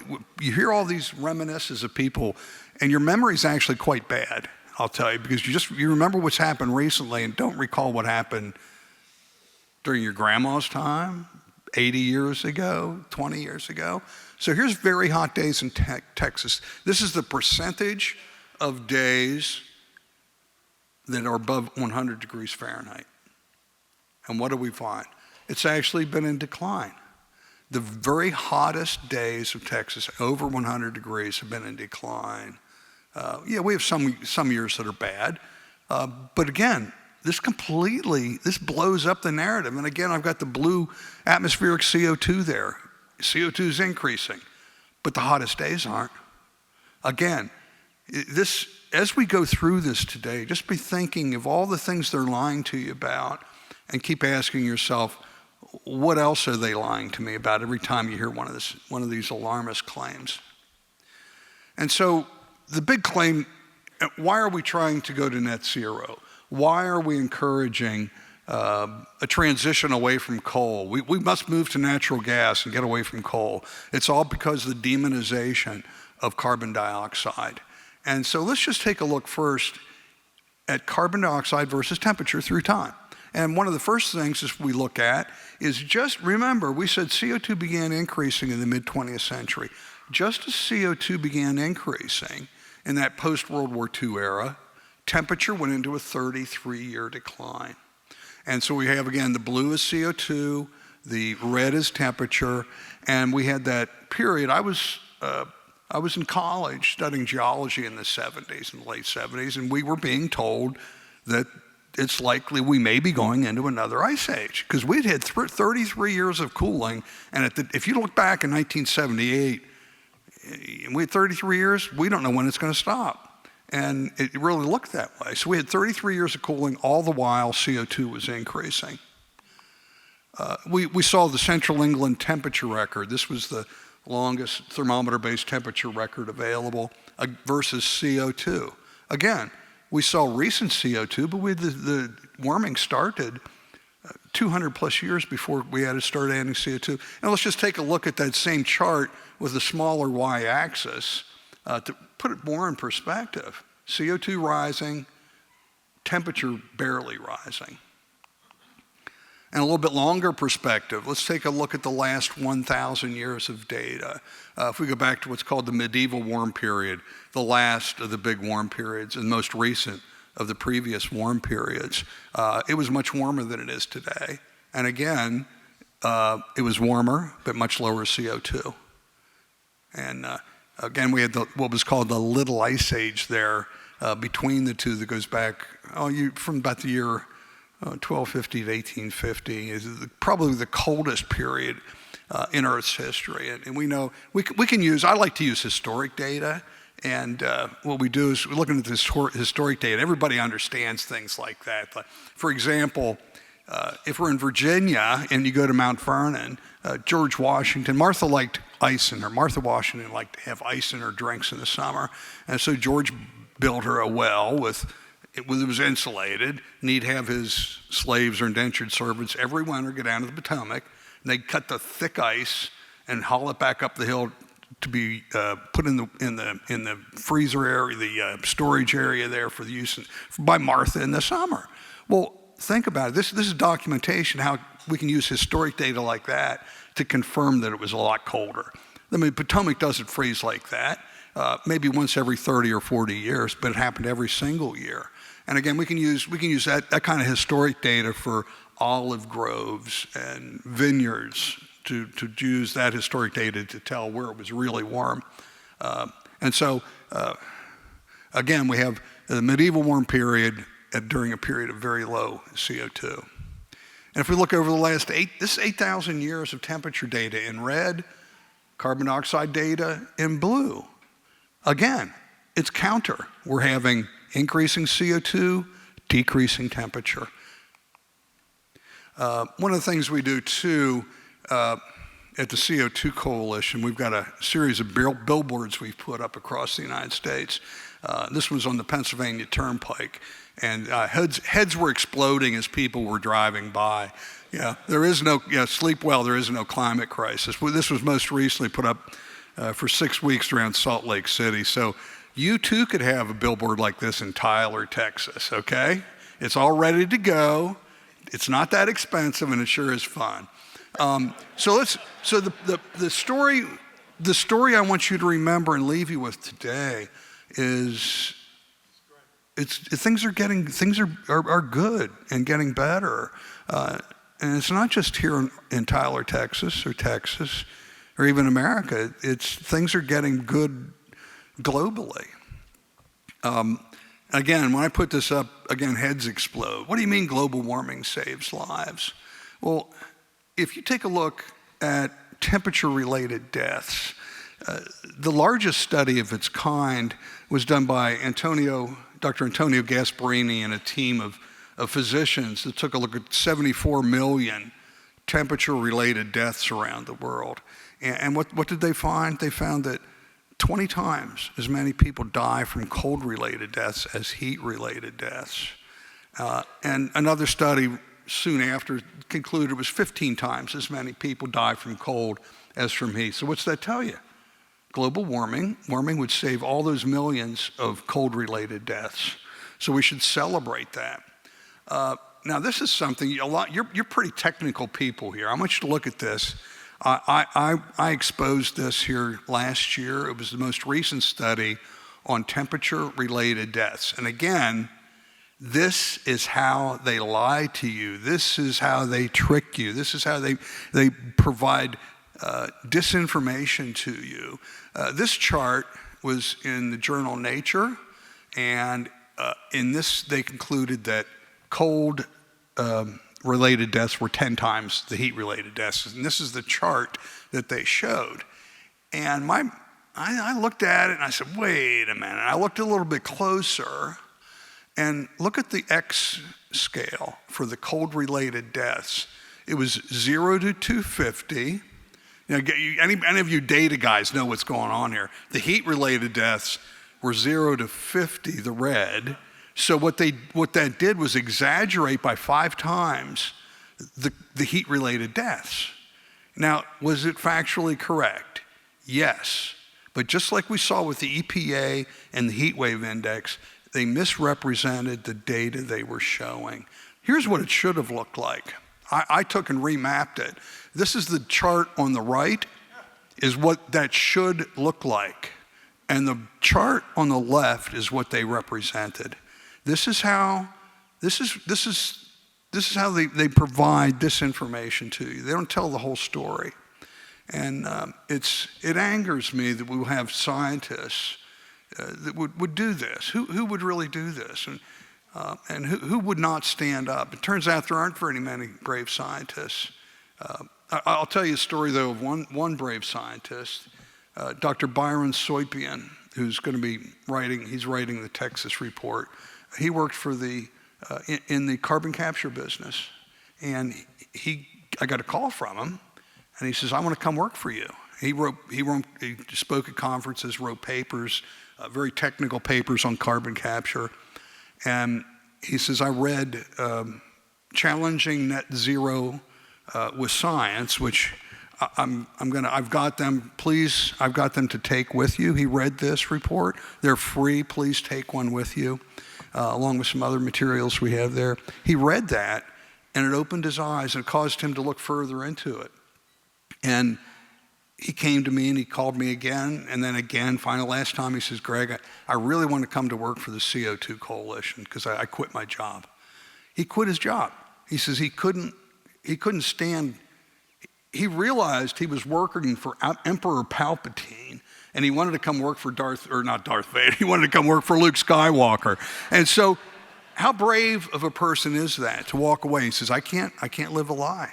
And he came, and he's now, he lives in Houston in the Woodlands, and he's our science and research associate. And again, he's doing the Texas report. You'll see his name coming up. So that's the kind of people we need more. Dr. Sapoyans and fewer of these other people. And again, global deaths from natural disasters have declined nearly 98% since 1900. Again, completely contrary. This is all UN data that we're getting from the UN CRED. It flies in the face of what you're being told. Tornadoes, the strongest tornadoes, EF3, 4, and 5s, those are the big ones. They've been declining, not increasing. But you wouldn't know because they use every storm, every disaster, every opportunity to link man-made climate change to a disaster. They do it. You know they do. For example, there was one last year. They linked increasing toenail fungus to climate change. There was a reason, and this one was actually probably true. They linked increasing poison ivy, and there's truth in that because the benefits of CO2-driven plant growth is equally distributed among poison ivy as well as the good plants. So that was one that actually might be true. Landfalling hurricanes. We're told they're increasing in both intensity and number. Not so. The data doesn't show it. I couldn't find the Texas data. I looked at every state on the East Coast and the Gulf Coast, and only Mississippi, which only has about that much exposed, had an increase of landfalling hurricanes. And what you want to do, if you look at hurricanes, you want to look at landfalling hurricanes, because we know every single hurricane that's made landfall in the United States going back to 1850, and we can confidently chart that out, and that's what I've done here. But other than Mississippi, all the other states had a decrease or stable number of landfalling hurricanes, Texas along with that. And here, this is Texas data for hurricanes. The black is intensity, the red is the number. And again, for Texas, we don't see an increase in either intensity or the number of hurricanes. This is another it's not a great example. It's a terrible testament to what passes for science in the United States and the world. The National Climate Assessment is just a horrific mess of misinformation, disinformation, and it's just terrible. This is one example. This was the beginning of this chart on extreme weather. They used this chart here. This is area burned in the United States. Looks pretty bad, doesn't it? But they didn't list a source or a reference.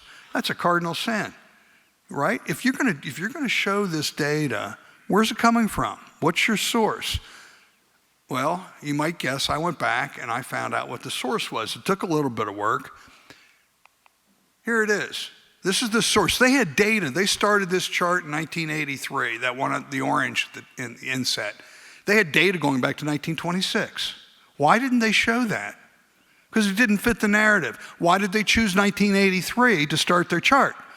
It was the lowest number, both number and area burned of the 20th century. So if you're going to start a chart, if you're going to create a chart that wants to show an increase, you better let's start that chart where it's the lowest and then go forward. Has there been a slight increase in area burn? Yeah, but that has more to do with forest management than it does anything due to the climate change. And again, we're seeing time. I could show you 30 of things like this, where it's just misrepresentation, cherry picking, and they're doing this to strip away your freedom systematically, your freedom to choose what to drive, how to heat your home, what temperature to heat your home. They want to control every aspect of your life, and they're using carbon dioxide demonization to do it. And again, if we look at global fires, forest fires have been a long term. This goes back to 1900s. And this came out of the Canadian Fire Service. And they said our results suggest a notable declining rate of burned area globally. And they attributed it, get this, to increasing CO2 and CO2 fertilization effect. And you probably go, what? What's that mean? That's because with increasing CO2, trees and plants don't need as much water. Soil moisture is retained, and it doesn't lead to aridity. Low CO2, they're using lots of water. So there's a great drought prevention element with increasing CO2. And they attributed that. With the launch of the Copernicus satellite in 2003, we were finally able to really accurately assess area burn globally. And so with this, again, this is confirmation, satellite data. Globally, the area burned is in decline. And again, we're seeing time after time after time. You've never heard this. You've probably never seen this. And they need to keep us silent on this information. Well, sea level is a big issue here. Just like we saw with glaciers and the retreat of glaciers, sea level started rising at the end of what was called the Little Ice Age, because we had glacial advance and sea level fall. And in the early 1800s, we started having sea level rise. And again, associated with the glacial retreat. And you'll say, well, Greg, why didn't glaciers start retreating earlier? And that's because it took a while we needed to get it warm enough that summer ice melt exceeded winter ice accumulation. And at that point, you get retreating glaciers and you get increasing sea level. And so that's what we see. Here's Texas. I took a look at, I think there are 15 stations that we could have looked at. These are two of the longer sea level gauges that we use. And the important thing to look at here is not that it's not rising. Of course it's rising. We know that. Sea level rise is at the rate of 7 inches per century. I think we're going to come back to that. 7 inches per century. It's not too alarming to me. And the key here is we don't see an acceleration of sea level rise with increasing sea level rise because of increasing CO2, increasing warming from CO2. So this is Galveston and Port Isabel. Again, I could have shown a bunch. They all showed about the same thing. And the UN, this is kind of a fun, I've been using this a lot in my interviews, is the UN identifies 25 or 28 highly at-risk islands and nations around the world. And the Maldives and the Indian Ocean are listed by the UN as the most at-risk islands in the world. And so the highest point on any of the islands is about 14 feet above sea level. So that's pretty at risk. And they are expected to be underwater by 2050. And of course, the Prime Minister of the Maldives, of course, there are pictures of him. He's got his hands outreached. He wants climate reparations because all those people will have to move and they'll be underwater. Is that the case? So 15,000 years ago, the Maldives were also just above sea level. And in the last 15,000 years, sea level has risen 400 feet. Why are those islands not under 400 feet of water, you might ask? Good question. And it's because of a geologic process known as accretion.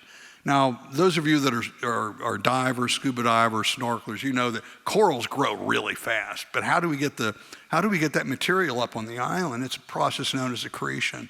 The storms, as they come in, they wash the sands and gravels on the near shore environment up onto the island, and then winds distribute them and critters move things around. And it's a slow process, but geology is a slow process. But it's interesting too. We've got a new book that's over here too, available. Please pick it up if you have kids or grandkids. It's my latest book, actually. Chloe the Clownfish Sleeps Well at Night. And so please take it. It's free for you, and it tells the story a little bit about what we're talking about here. And in the book, you'll also learn that 80% of the sediment and the sands that are on these islands, you'll be interested to find out, is actually parrotfish poop. And so what the parrotfish do is eat the corals, and it goes in one end and out the other. And so 80% of that sand is actually corals that have gone through the parrotfish. And so what that does is, again, this is accretion that uses this, washes the sand, the material up onto the islands, is distributed. Have anybody, no, I would guess I'd be shocked if any of you have ever heard this, that 400 feet of sea level rise has occurred over the 15,000 years in those islands that they're talking about. Now think about this too. They're saying that the Maldives are going to be underwater by 2050. At the rate of 7 inches per year, that means it'll be 2 inches of sea level rise. So think about it. The last 400 feet of sea level rise didn't put those islands, but the next 2 inches, that's going to do it. They're going to be in real trouble. It just doesn't make sense. It doesn't. But that's what and people, they hide this kind of information, and they have to. Because if this gets out again, it wipes out this entire narrative. And we can see this time and time again. If you look at the islands, more than 80% of the islands that we've looked at are either stable in area, size, or slightly growing. And again, completely blows the narrative out of scale. The other thing to look at here, in Maldives, if you Google Maldives and Forbes, there was a recent article in Forbes. There were 14 new resort complexes being built on the Maldives and 4 airports. Think about that. So we've got equity companies funding these. We've got multinational insurance companies that avoid risk like the plague, insuring this probably hundreds of millions or tens of millions at least of dollars of investment. These insurance companies, do you think they're going to insure these if they're going to be underwater in 20 years? There's no way. I mean, I live in Florida, and it's tough getting insurance. We can get it, but it's pricey. And but would they do that? Think about that. It just doesn't meet the smell test. And just as an aside, when I moved to Tampa, in the Tampa area, they said, "Don't worry about hurricanes. Tampa never gets hit by a hurricane." And then 2 hurricanes later, this past summer, we got tested. And the greatest benefit by warming and CO2 has to be crop production. And what we see, think about this, how does warming help crops? It extends the growing season. If we look at the growing season in the continental United States has increased by more than 2 weeks. What does that mean? That means that killing frosts end earlier in the spring, arrive later in the fall. If you have an apple orchard, what do you fear the most? It's a late spring killing frost, isn't it? That could ruin your entire year. Well, because of warming, we have fewer of these, and you don't have that fear as much. And you get more plantings in with a warmer, longer growing season. And then that's turbocharged by CO2 fertilization effect. And then judicious use of nitrogen fertilizer is a big effect. And so if we look here, we look at grains, coarse grains, rice, wheat, CO2 rises, temperature rises. We're breaking records year after year after year. Probably the greatest example of that is one of the hottest countries on earth is India. And we find that India, even in India, that's been plagued with famine and crop failures for thousands of years, they've been blessed by year after year of record-breaking crop growth. I have my other research associate is Vijay Jayaraj. He lives in southern India and writes a lot about this. He writes about climate colonialism, but also about how the subcontinent's benefiting from the combination of warming and more CO2. And again, this is corn production in America, which is, it's almost marching in lockstep with increasing carbon dioxide. So we have this carbon dioxide driving crop growth. What you enjoyed today was all, even the meat, it was based on the meat, the animals that we slaughtered for that was actually, it was using the crops that they were eating. So it all goes back to increasing photosynthesis driven by carbon dioxide. And this is in my latest book, I took a look at the top 8 crops in the world in terms of production. Almost every crop I looked at was increasing. These top 8 are breaking records year after year after year after year. But the predictions are, if you look at the IPCC or any of the reports generated by the government, they predict crop failure and famine. And here in Texas, I just took a look at 2 of these. I was doing this late last night, but I believe this is rice and wheat. We could have picked out some of the other crop, but this is Texas wheat and rice production. Again, not being harmed at all by what they're claiming to be record-breaking warmth in Texas. One of the things that I really love to talk about is the strong correlation between human history and temperature history. And there's this tremendous correlation of the warmer periods. If you go back through human history, back to the first great civilizations, there were 3 other warming trends similar to what we're in right now, but all of them were warmer. If you look at these, each of the great warming periods coincided with huge advances in civilizations and empires. Life was good, food was bountiful. The first of these was called the Minoan warm period, or the Bronze Age. And the first great civilizations rose up: the Hittites, the Babylonians, the Assyrians, the Harappan Empire in the Indus River Valley. All of these great civilizations grew up in this really warm period. How do we know it was warm? Well, various things we can use, but I like to use historical data. We know that they were growing a crop called millet in Scandinavia. Well, it's a crop that can only be grown today in tropical or semi-tropical climates. And they're growing it during this period in Scandinavia. And we can use records like that to tell it was much warmer at that time. And then it started getting cold. And it got cold pretty quickly. And within maybe 50 or 100 years, all of these great empires collapsed. And it's most likely due to the cold. What we see is when we started getting cold, we had crop failure, famine, pestilence, and mass depopulation. It was repeated time after time after time. The warm periods were great. The cold periods were horrific. And so it was called the Late Bronze Age collapse. Again, if you don't believe me, pull out your phone and just search for that Late Bronze Age collapse and find it.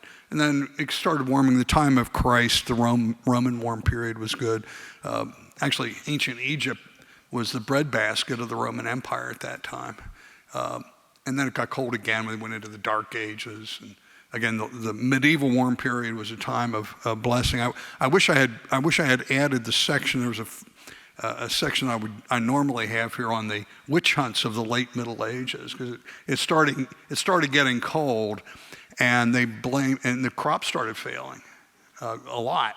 A famine set in. People started dying, starvation, and they blamed it on weather-causing witches.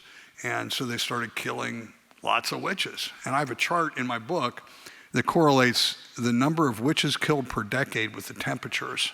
And there's a strong, I wish I'd put that, but it's kind of, everybody laughs when you see it. It's funny unless you were accused of being a witch at the time. But it was funny, around 1540 it warmed up for about 40 years. And food came back, crops came back.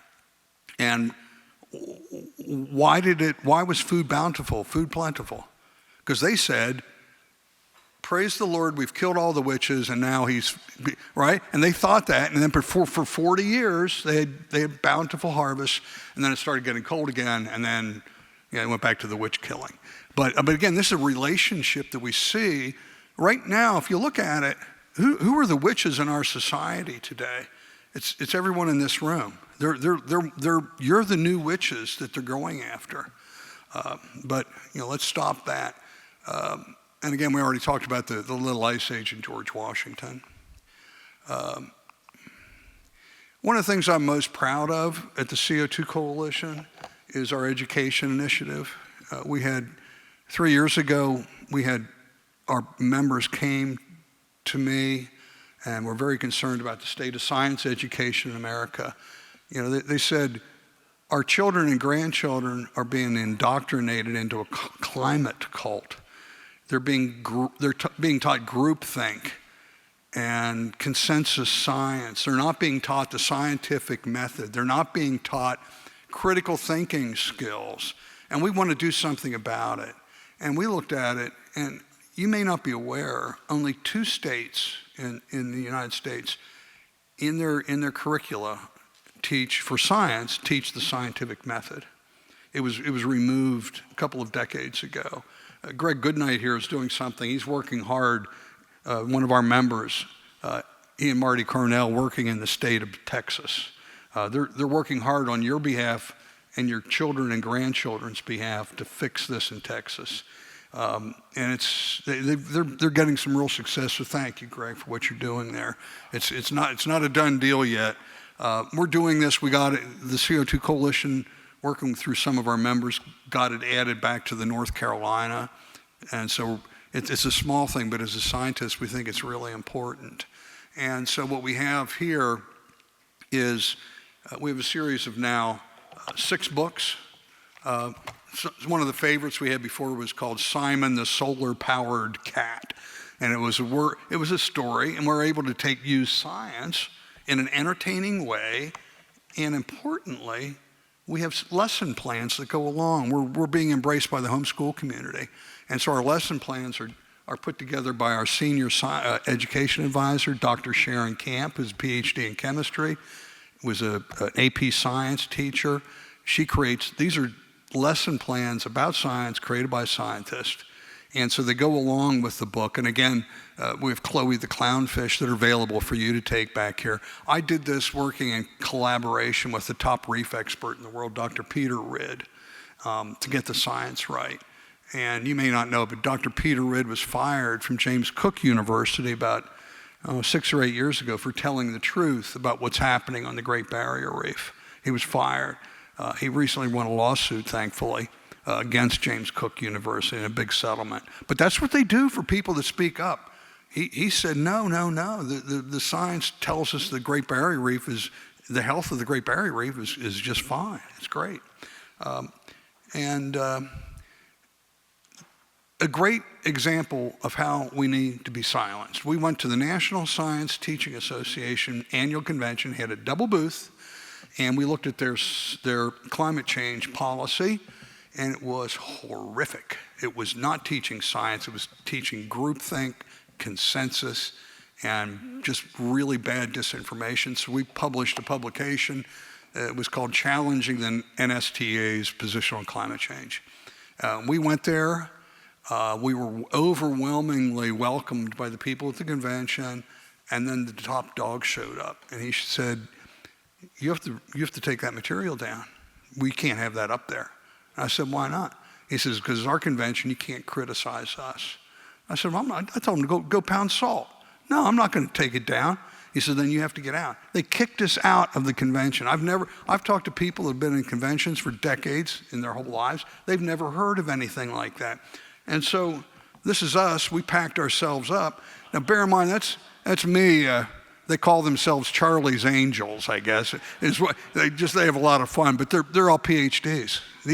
They're probably the only PhD scientists in the entire convention, and we got kicked out.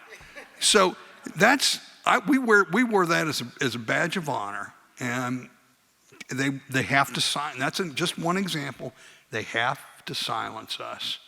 And hopefully there's a new sheriff in town and a bunch of new deputies, because we at the CO2 Coalition aren't going to back down. We're going to continue being at the forefront of this. And so I want to thank you all for giving me the time here today. And just, again, keep in mind what you saw here today. You saw evidence that you're being lied to on a daily basis. You saw evidence of disinformation being spewed by our government sources. And so much of it is very similar to the COVID, isn't it? In that they needed to shut down those that were trying to speak up and silence those. And it's that on steroids in the climate change debate. So thank you very much. I really do appreciate it. And I hope you weren't bored. But thank you. And I don't know if we have any time for questions. All right. I will encourage you all, please take materials. My books are for sale, but the other materials, I don't want to take any home with me, so please take some.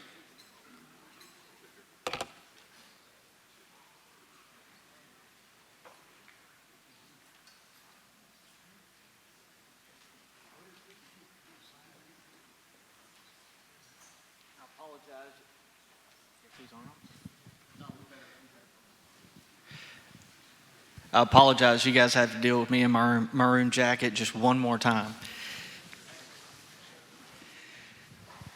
All right, so when we were getting this, the Energy Summit together, one of the things that's a real hot topic in the energy world right now is nuclear power. And I'm from Carthage, so if I say nuclear, I apologize. But nuclear power is getting a lot of attention right now. So we had talked about getting one of the small modular reactor manufacturers, Natura Resources here, Douglas Robinson. He was going to make it. Unfortunately, they are working right now. They are at Texas A&M University in discussions with the recently announced reactor deployment at the Texas A&M Rellis campus. So Representative Cody Harris right here and we kind of had to pivot and we want to keep this on nuclear power. And so we decided to do a panel discussion with a couple of members of the Texas Advanced Nuclear Reactor Working Group. The working group really has ties with this because I was looking at one of their established 4 subgroups, which is higher education and research development. And basically what they're doing at Texas A&M is a direct correlation to this working group. So let me introduce you to the 2 panelists right now. Cody Harris, Representative Cody Harris, I'm sorry. So down the street in Palestine, lives down there. He's a 5th generation Texan with conservative values. He represents Texas House District 8, has extensive background in real estate and banking. Most importantly, graduated from Texas A&M University and is a graduate of the Texas Agricultural Lifetime Leadership Program. Right now, he started his first term. It was in 2019. Right now, he is the chair of the Natural Resources Committee. He's on the Calendars Committee, and he's on the Licensing and Administration Procedures Committee. So thank you for being here. And then we're very lucky. You already heard about him from Chairman Gleason. Too many GLs.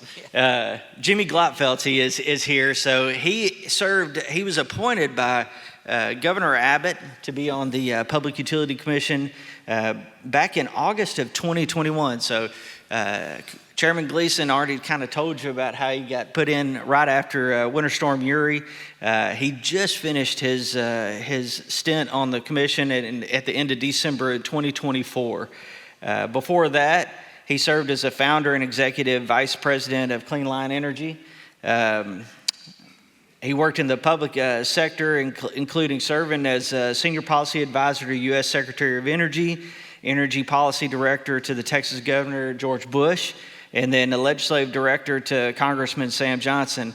He's a graduate of TCU and alumni of the Texas Lyceum. And so I want to thank you both for being here. Mr. Gleifelty, right now I know you just finished in December with the PUC. What are you doing right now before we get started on this? I'm retired, kind of. What we all, in fact, what I always wanted on my business card was investor. I'm not there yet, but I was a public servant for too long. I am consulting. I've got a couple companies that I'm working for to help put steel in the ground, to build actual energy projects in Texas. I'm a developer at heart of energy projects, transmission lines, and power plants. So I've been blessed to be able to help some companies do that. Fantastic. Thank you both. So one of the things, you were appointed by Governor Abbott to lead this the nuclear working group. Can y'all talk to us a little bit about what the nuclear working group was, what y'all did on that group, how many people were involved, how many man hours were involved? Because it was insane when I was reading through the documentation on it, how much work went into it. I actually watched a few of them. I know I'm probably one of the few that did, but it was very interesting information and very pertinent to Texas. Because we need as much power as we can in the state. So can y'all give a brief overview of what y'all did on the working group? Absolutely. So in August of 2023, the governor was at the University of Texas. He was on a panel to really drum up this process for how we open the doorway and put out the red carpet for nuclear power in this state. We currently have 4 nuclear reactors at 2 different plants, Comanche Peak in South Texas. We have 2 research reactors, one at Texas A&M and one at the University of Texas. We have 2 that are under in the development phase, one at Abilene Christian and one in Seadrift at the Dow Chemical Facility. That's not enough. So the governor asked me to lead this effort. We appointed 18 people to the working group, everyone from reactor developers to consumers to large loads, all of the different aspects of the supply chain and education and workforce. The goal was to find out what the primary pieces of state law or state policy that could be changed in order to make Texas the attractive place to build nuclear power plants. Much of this process involves the Nuclear Regulatory Commission. And we know we can't change them as much as we want to. But what we want to do is make Texas the most attractive place as opposed to every other state in the union. We want to be better than Virginia. We want to be better than Wyoming and Tennessee and Wyoming and Idaho. And those are the states that are actively really working on this. It involves a component of workforce, supply chain, what we need to do with the electric system and the market design, and are there financial incentives that the state should to look at, to offer, to help bridge a gap between the time that where we are today in terms of developing these reactors and when they can get permitted at the Nuclear Regulatory Commission. And that's the gap that we're trying to fill here. So Chairman Harris has been a huge leader in this. We had hundreds of meetings over 14 months. We worked closely with the House Nuclear Caucus. I think we had, I don't remember what the number was exactly, 10,000 hours of time of folks on these calls, promoting ideas, researching ideas, coming back to the group and presenting. We had a lot of really exciting, commercially driven opportunities that we could look at and provide to the governor. I think it was 50,000 man 50,000, hours. okay. It's a lot of man hours. So, Representative Harris, one of the things y'all talked about was regulatory items that y'all were looking at, trying to get nuclear power here. What can you do to get them here? You recently authored a bill, House Bill 14. Can you talk to us a little bit about what House Bill 14 is? What you're doing to make what it does to make nuclear power in Texas a possibility? You bet. And I think it's important, real quick, to back up and let's answer the question of why. Why are we talking about advanced nuclear technology in the state of Texas? And what's a guy from Palestine, Texas, doing being the one leading the charge on it? Probably the most important question. But when we consider the fact that we have 1,600 people a day moving here, and they're not bringing with them any power generation, any water pipes, any of the infrastructure that's needed to support that, and we want to be able to continue the Texas miracle, this incredible economy that we have. And in order to do so, we have to have reliable, dispatchable energy. And right now, to meet that qualification, in my opinion, the only option is thermal generation. I don't count wind or solar as reliable or dispatchable. And even flying over here this morning, I saw square mile after square mile of black spots on the ground covering East Texas and Central Texas and solar panels. And so as the chair of Natural Resources Committee, my jurisdiction is over water, and we have to be able to solve our water crisis that's just down the road if we don't answer it now. Because here in East Texas, we're great. We've got plenty of water, and we want to protect the water that we have. But the rest of the state, they don't. They need water. And so, thankfully, they are sitting on literal oceans of brackish groundwater. And so the answer, in my opinion, a large part of the answer is brackish groundwater desalination to provide the water that's needed in other areas of the state, instead of taking water from East Texas and piping it out to West Texas or further west. And so in order to power these high energy consuming water desalination plants, we have to have new sources of energy that's not going to put a burden on our electric grid. And nuclear is the natural fit, advanced nuclear in particular, in these small modular reactors that will be able to co-locate with these desalination plants. And so advanced nuclear technology comes alongside our oil and gas industry. It's not in competition with, I want to make that perfectly clear. This is not to take the place of the oil and gas industry. We wouldn't be having this conversation about what to do with our budget surplus if it was not for the oil and gas industry and the surplus that they have provided and the people of Texas have provided because of that industry. And so with House Bill 14, right now we are in a race with the rest of the world on who is going to be the leader in advanced nuclear technology. Right now, our competition is China and Russia. China is building advanced modular reactors as we speak, and Russia is exporting more uranium than anywhere else in the world. However, the state of Texas is sitting on uranium deposits greater than the amount of oil that Saudi Arabia has. So we have an untapped abundance of a natural resource and rare earth element that we could really use to spur on this new advanced nuclear technology, and all right here in Texas. And so when I wrote House Bill 14, I did that with a lot of the input from what Commissioner Glotfeldt, the work that they had done in the working group. It creates an incentive program, a reimbursement program to incentivize these advanced nuclear reactor companies to come to Texas, and it takes into account everything from uranium enrichment or the fuel cycle process, all the way to manufacturing to completion of an advanced nuclear reactor. And the goal of this bill is to put electrons on the grid, commercial deployment of advanced nuclear reactors, not just studying it, not just the theoretical ideas of what advanced nuclear technology could entail, but actually building them. That's the purpose of House Bill 14.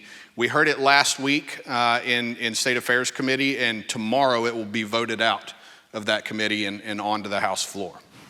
Fantastic. All right, so you talked a lot about all the resources we have here, the uranium, the water, everything, but locations.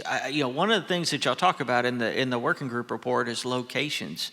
Can you talk a little bit more about, what kind of locations are y'all looking for? What would be good for a nuclear reactor?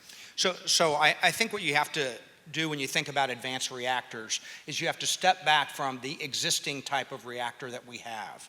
If you drive down the road or you see a picture of a nuclear plant, it has a big containment vessel. It's a 10,000 acre piece of property. It has a massive lake behind it. That's not what we're talking about, although we support those as much as we do the advanced nuclear.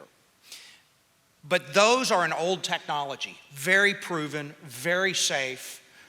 We would love to have more of those in the state of Texas as well. As I said, we have 2 plants with 2 reactors at each plant, and each of those sites have 2 more sites that have been planned for and permitted. So if we could get 2 more reactors at both of those sites, the large light water reactors, we would double to a little over 10,000 megawatts the amount of power that we produce by nuclear. What we have in advanced nuclear are ones that come from 1 megawatt to 5 megawatts to 10 to 20 to 70 to 300. So where these go, I think within 30 years or so, it will be left up to the imagination of the user. They can be at data centers today. They can be at existing power plants today. They can be at chip facilities. They can be offshore oil rigs. They can be in the Permian Basin to electrify their fracking. They can be in East Texas for fabrication facilities. There are so many examples and use cases of nuclear where what you have is you're not dependent upon a commodity price of natural gas. But what you do is you get a firm price of energy for the life of that plant. And that gives companies the ability to plan. Let me say one more thing, and that is, in addition to wanting these plants here, we studied 61 different sites. 61 sites that were eligible or available. There are some old coal sites that have been closed. There are other gas plants that have been closed. We studied sites that were given to us by the developers, and one came back with a problem. Only one came back under the current existing Nuclear Regulatory Commission rules that said that they were too close to a population center. Every other one had almost every attribute that we needed for nuclear power plants. So we have, and there are many, many more options for these facilities. We in addition to wanting the facility, let me be very clear, this report had some very specific things about fabrication and manufacturing. Small modular reactors. We in the oil and gas industry have created modular offshore oil and gas platforms. We create modular equipment that powers our pipelines and compressor stations. We know how to do modular. We do it safely. We do it with the best in the world. We need to unleash that in Texas. So we may, in the next 10 years or 15 years, we may get 10 new plants here. But part of the growth story in Texas is wanting to be a part of the hundreds that are built around the United States and the globe. And that will come back to our fabrication facilities. That's an interesting take on it, is actually making the modular reactors here, which, you said, 10 to 15 years, the growth of the nuclear industry in not only Texas but the United States. I've always heard, and I grew up around the energy world. I grew up in the coal mines out in East Texas. So you've always heard it'd take 20, 25 years to get a nuclear plant, through the permitting, through the construction and everything, and cost overruns. I know the ones in Georgia that were just built and just online, it took a long time for those. What can we do? What can be done to speed up that process? I'll I'll go to you, Cody. Is there anything we could do to speed up that process? Yes, there is, and that's part of the purpose of House Bill 14. We create a new office underneath Governor Abbott that has a director who will act as a facilitator to speed up the permitting process, working with the nuclear company and the NRC and the DOE to try to fast track those permit applications. And so that's one part of it. But then I'd defer to Commissioner Glotfelty on what you've learned from the NRC and their attitude towards advanced nuclear technology. And I think the brakes are coming off, the throttle is being pushed forward from the federal side on developing advanced nuclear technology. They do. They want to be a part of the solution. And that, when I say that, they are the staff of the Nuclear Regulatory Commission. Their advanced reactor group absolutely wants to make this happen. I submit that there are still challenges. Congress passed a bill in 2019, it was signed into law into 2020, that said create a new, streamlined, efficient pathway for advanced nuclear. That was a directive to the Nuclear Regulatory Commission. It was just published in 2025 for comment. It took 5 years to get from the directive to a draft rule, and it is thousands of pages long. It's unlitigated. It's not a pathway for success. So we have to, and I expect this administration to be very, very supportive of this. Yesterday, they came out with a revised solicitation that is supporting nuclear. It can award up to $900 million to advanced projects. I'm very hopeful that those at Abilene Christian and those at Texas A&M and on the Gulf Coast apply for that. We should be getting a large fair share of that money here in Texas. We have to Texas permitting is not the challenge. It is not the big problem here. We've got, I think, 5 agencies that have a very small role in permitting. This is really pushing our federal folks to say, if we want this technology, let us do the site work here in Texas. The NRC doesn't need to be determining what's a good site for us. You decide what reactor is safe, and we'll take that technology and build it on our site. And if they would let us do that, we would do it very quickly. And we would do it safely, and we would do it on budget and on time. I will say the one thing about Vogtle, which is the plant in Georgia, they started building that plant before it was even designed. So they were pouring concrete based upon initial design concepts for a plant that the Nuclear Regulatory Commission came back and said, those are inaccurate. You can't do that. So it was this vicious cycle that they would build something, they'd have to tear it down, build something and tear it down. It is not the way to build a $14 billion project. We can do that in Texas. We build these LNG terminals. We build these refineries. We fabricate the equipment, and it's all done on time and on budget. If the feds would let us go, I believe that we could do it. All right, so now I watched your interview, was it last year or the year before last, with Robert Bryce on the Power Hungry podcast. Yes. And he asked a great question. You know, all the existing nuclear plants that were built in Texas were done back in the 70s and you know, well before a deregulated energy market. Does nuclear work in a deregulated energy market? Listen, that is a... It goes beyond that. Let me say that. So the answer is no. And the answer is yes, okay? If we had an even playing field in the energy market, would it work? Absolutely. And so would natural gas plants. We don't have that. These resources that are highly capital intensive and they have an operating cost cannot compete with a tax-credited wind and solar industry that has no operating cost. There's a role for both of them, in my belief. But if the federal government is going to continue to subsidize some forms of energy, then we as the state have to take it upon ourselves to ensure that the types of energy that we want either have a subsidy or a pathway to success. And that's what Chairman Harris is doing. That's what the legislature did last session with the Texas Energy Fund for natural gas. We are trying to get those resources that are reliable and dispatchable on even playing ground with those intermittent resources so we can continue to grow the economy of the state.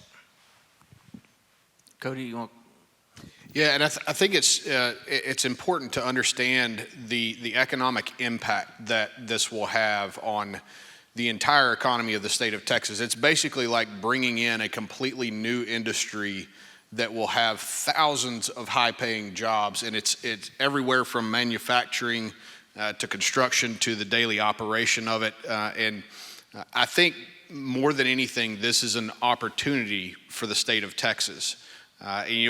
We've learned the bad lessons of decades ago when we had all of our eggs in one basket for the state economy, and now we've learned that we've got to have a diverse economy in order to sustain the ups and downs of markets. And I think if we're successful and Texas leads in this, then we guarantee the future of the Texas Miracle in that economy for decades to come down the road.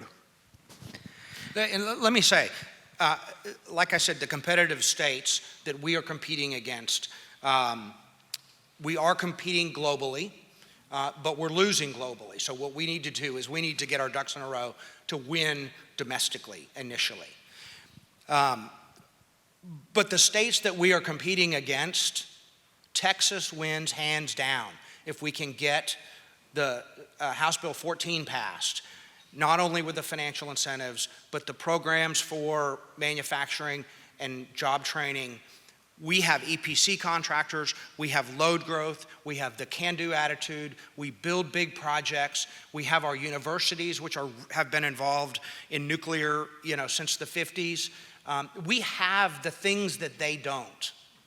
And the things that are needed for success are right here in Texas. So we are trying to pull them together, give them a roadmap, and show that Texas is the place to build these reactors. And I believe that they will. And we're either going to be building the technology here or buying it from China at some point down the road.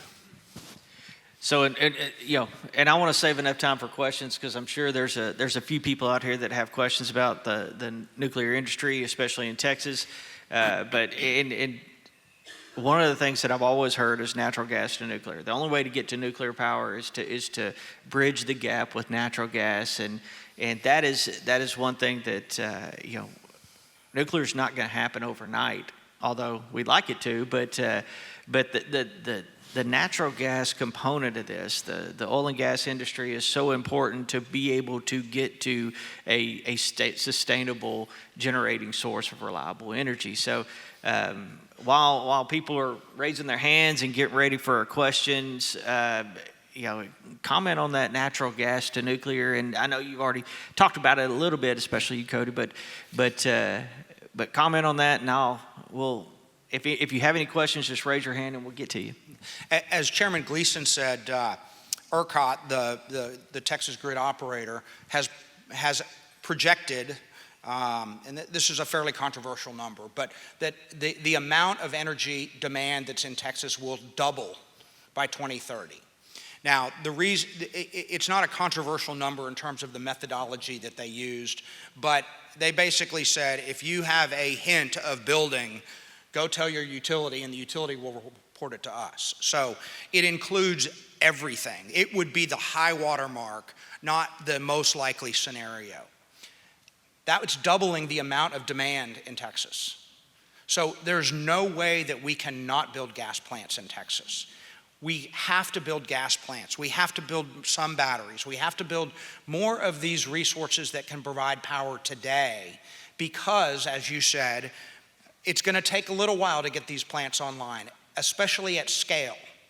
So at scale, whether they are going to be 1,000 megawatts or 2,000 megawatts or 10,000 megawatts of power that will be either replacing existing plants or powering new ones. So we do need them all. It is not an either and or, it is a both, and I think it will be a both for a long, long time. Do we have any questions for Ernie? You have a microphone? I'll walk out there.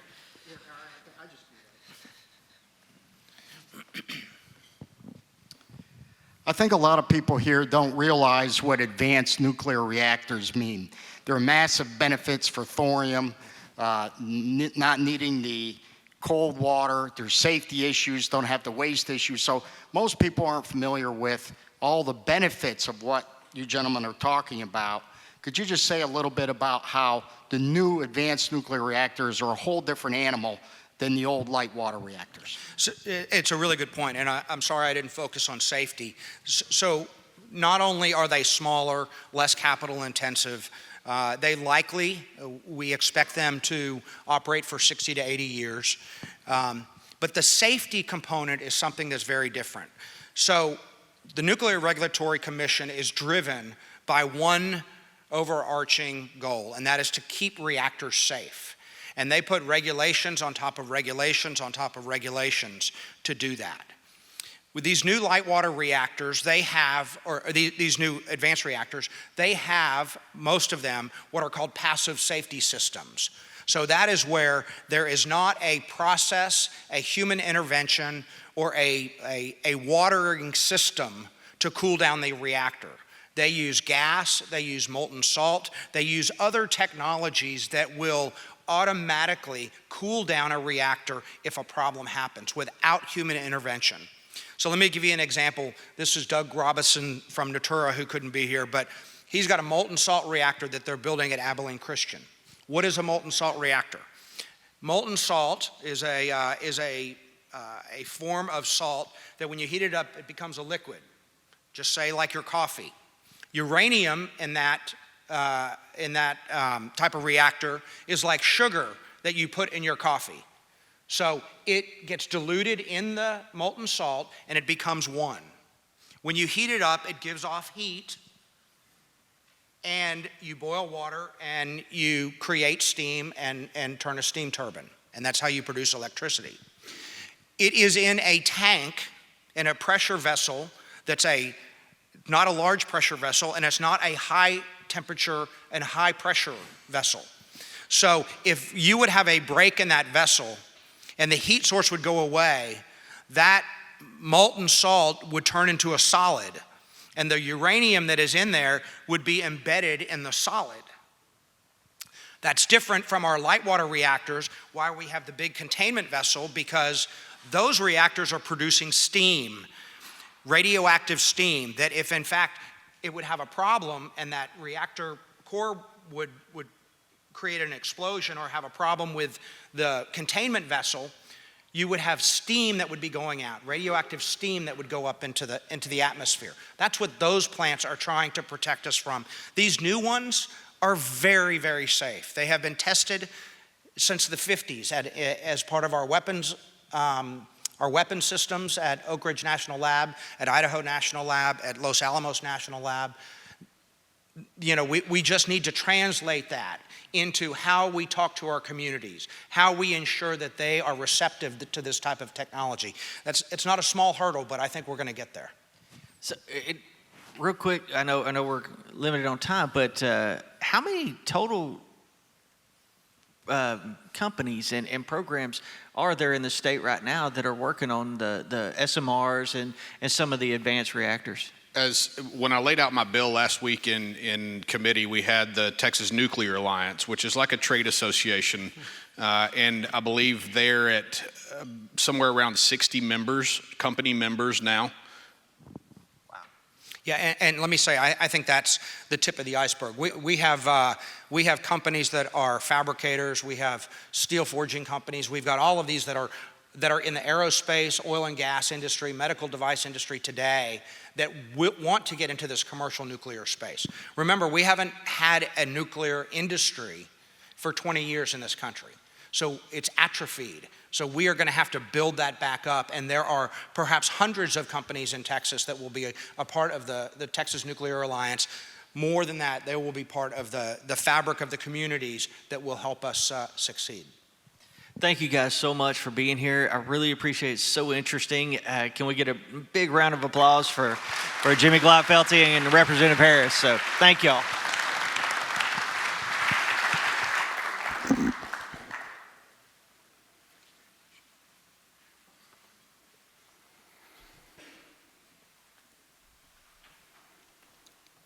Thank you, guys. I'm Brent Jasper, and many of you who were here last year got to hear me speak about an exciting project at Discovery Science Place, and the executive director, Carol Whiteside, got up here, said a few words, and I asked a lot of you to come alongside us with that project, and you did so in a big way, and so we were able to quickly raise a lot of money thanks to our friends leading the way at Mewbourne Oil Company, in honor of Curtis Mewbourne and many others who I see out there today who generously gave. And so I just wanted to thank you all for that. And just introduce a video from Carol Whiteside, the executive director of Discovery Science Place, and Allie Lauercade, who's on the board of directors there. They put together a great video to give an update on the project that's now complete. Thanks.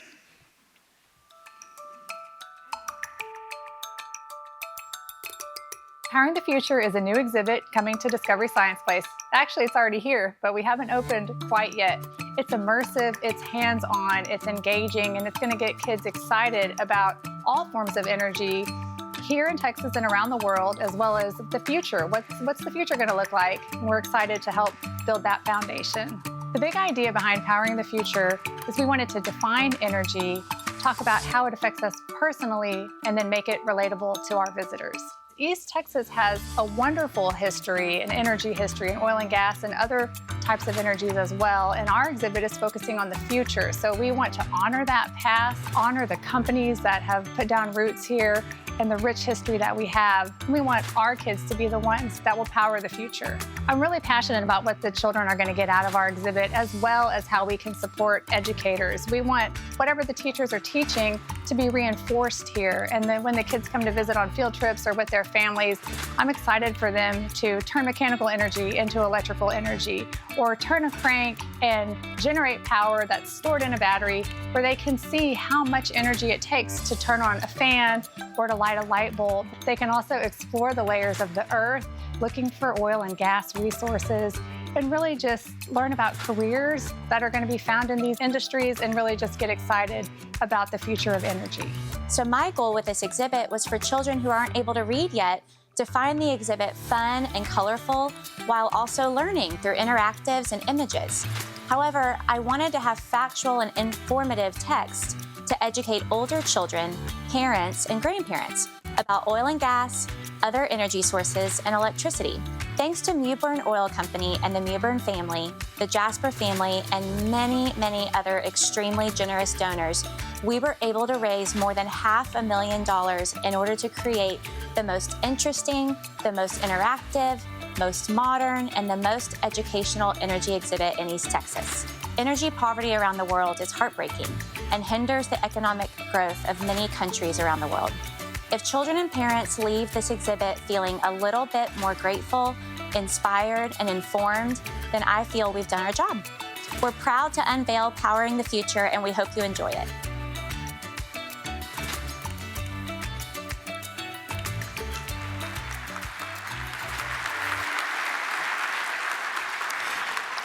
And now we come to the conclusion of our program. And first, I'd like to thank each one of you for being here. And we appreciate your interest in what's going on and how energy does, in fact, matter. Greg, I'm definitely going to have to get one of those Cleo the clownfish issues. I might even get it autographed. But anyway, I also enjoyed the presentation on the molten salt reactors. I'm a Abilene Christian Wildcat, so hearing my alma mater being mentioned was awesome. Do we have any other Wildcats in the house? All right, go Cats. Okay. Oh, back there too. Oh, wow. All right. Party after the session. Guys, it's been wonderful. And I'm addressing right now the committee, the subcommittee for putting this summit together. I appreciate you. If you are on the Energy Summit subcommittee, would you please stand and let's give them a round of applause.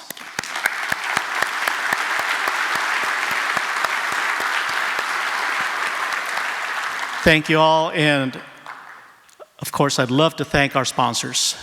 They've done a fantastic job. We could not do this without your support, and we thank you so much for just making all this happen. And of course, our goal is to continue to deliver fact-based information so that everyone can make an educated choice about what's going on in the energy community. I'd like to thank my employer, CenterPoint Energy, for giving me the time to serve on the Energy Committee. They value the contribution that I make. I hope that the committee does as well. Again, I thank the members of the Energy Committee for making my job so easy. It's a pleasure to serve as the chairman of that committee.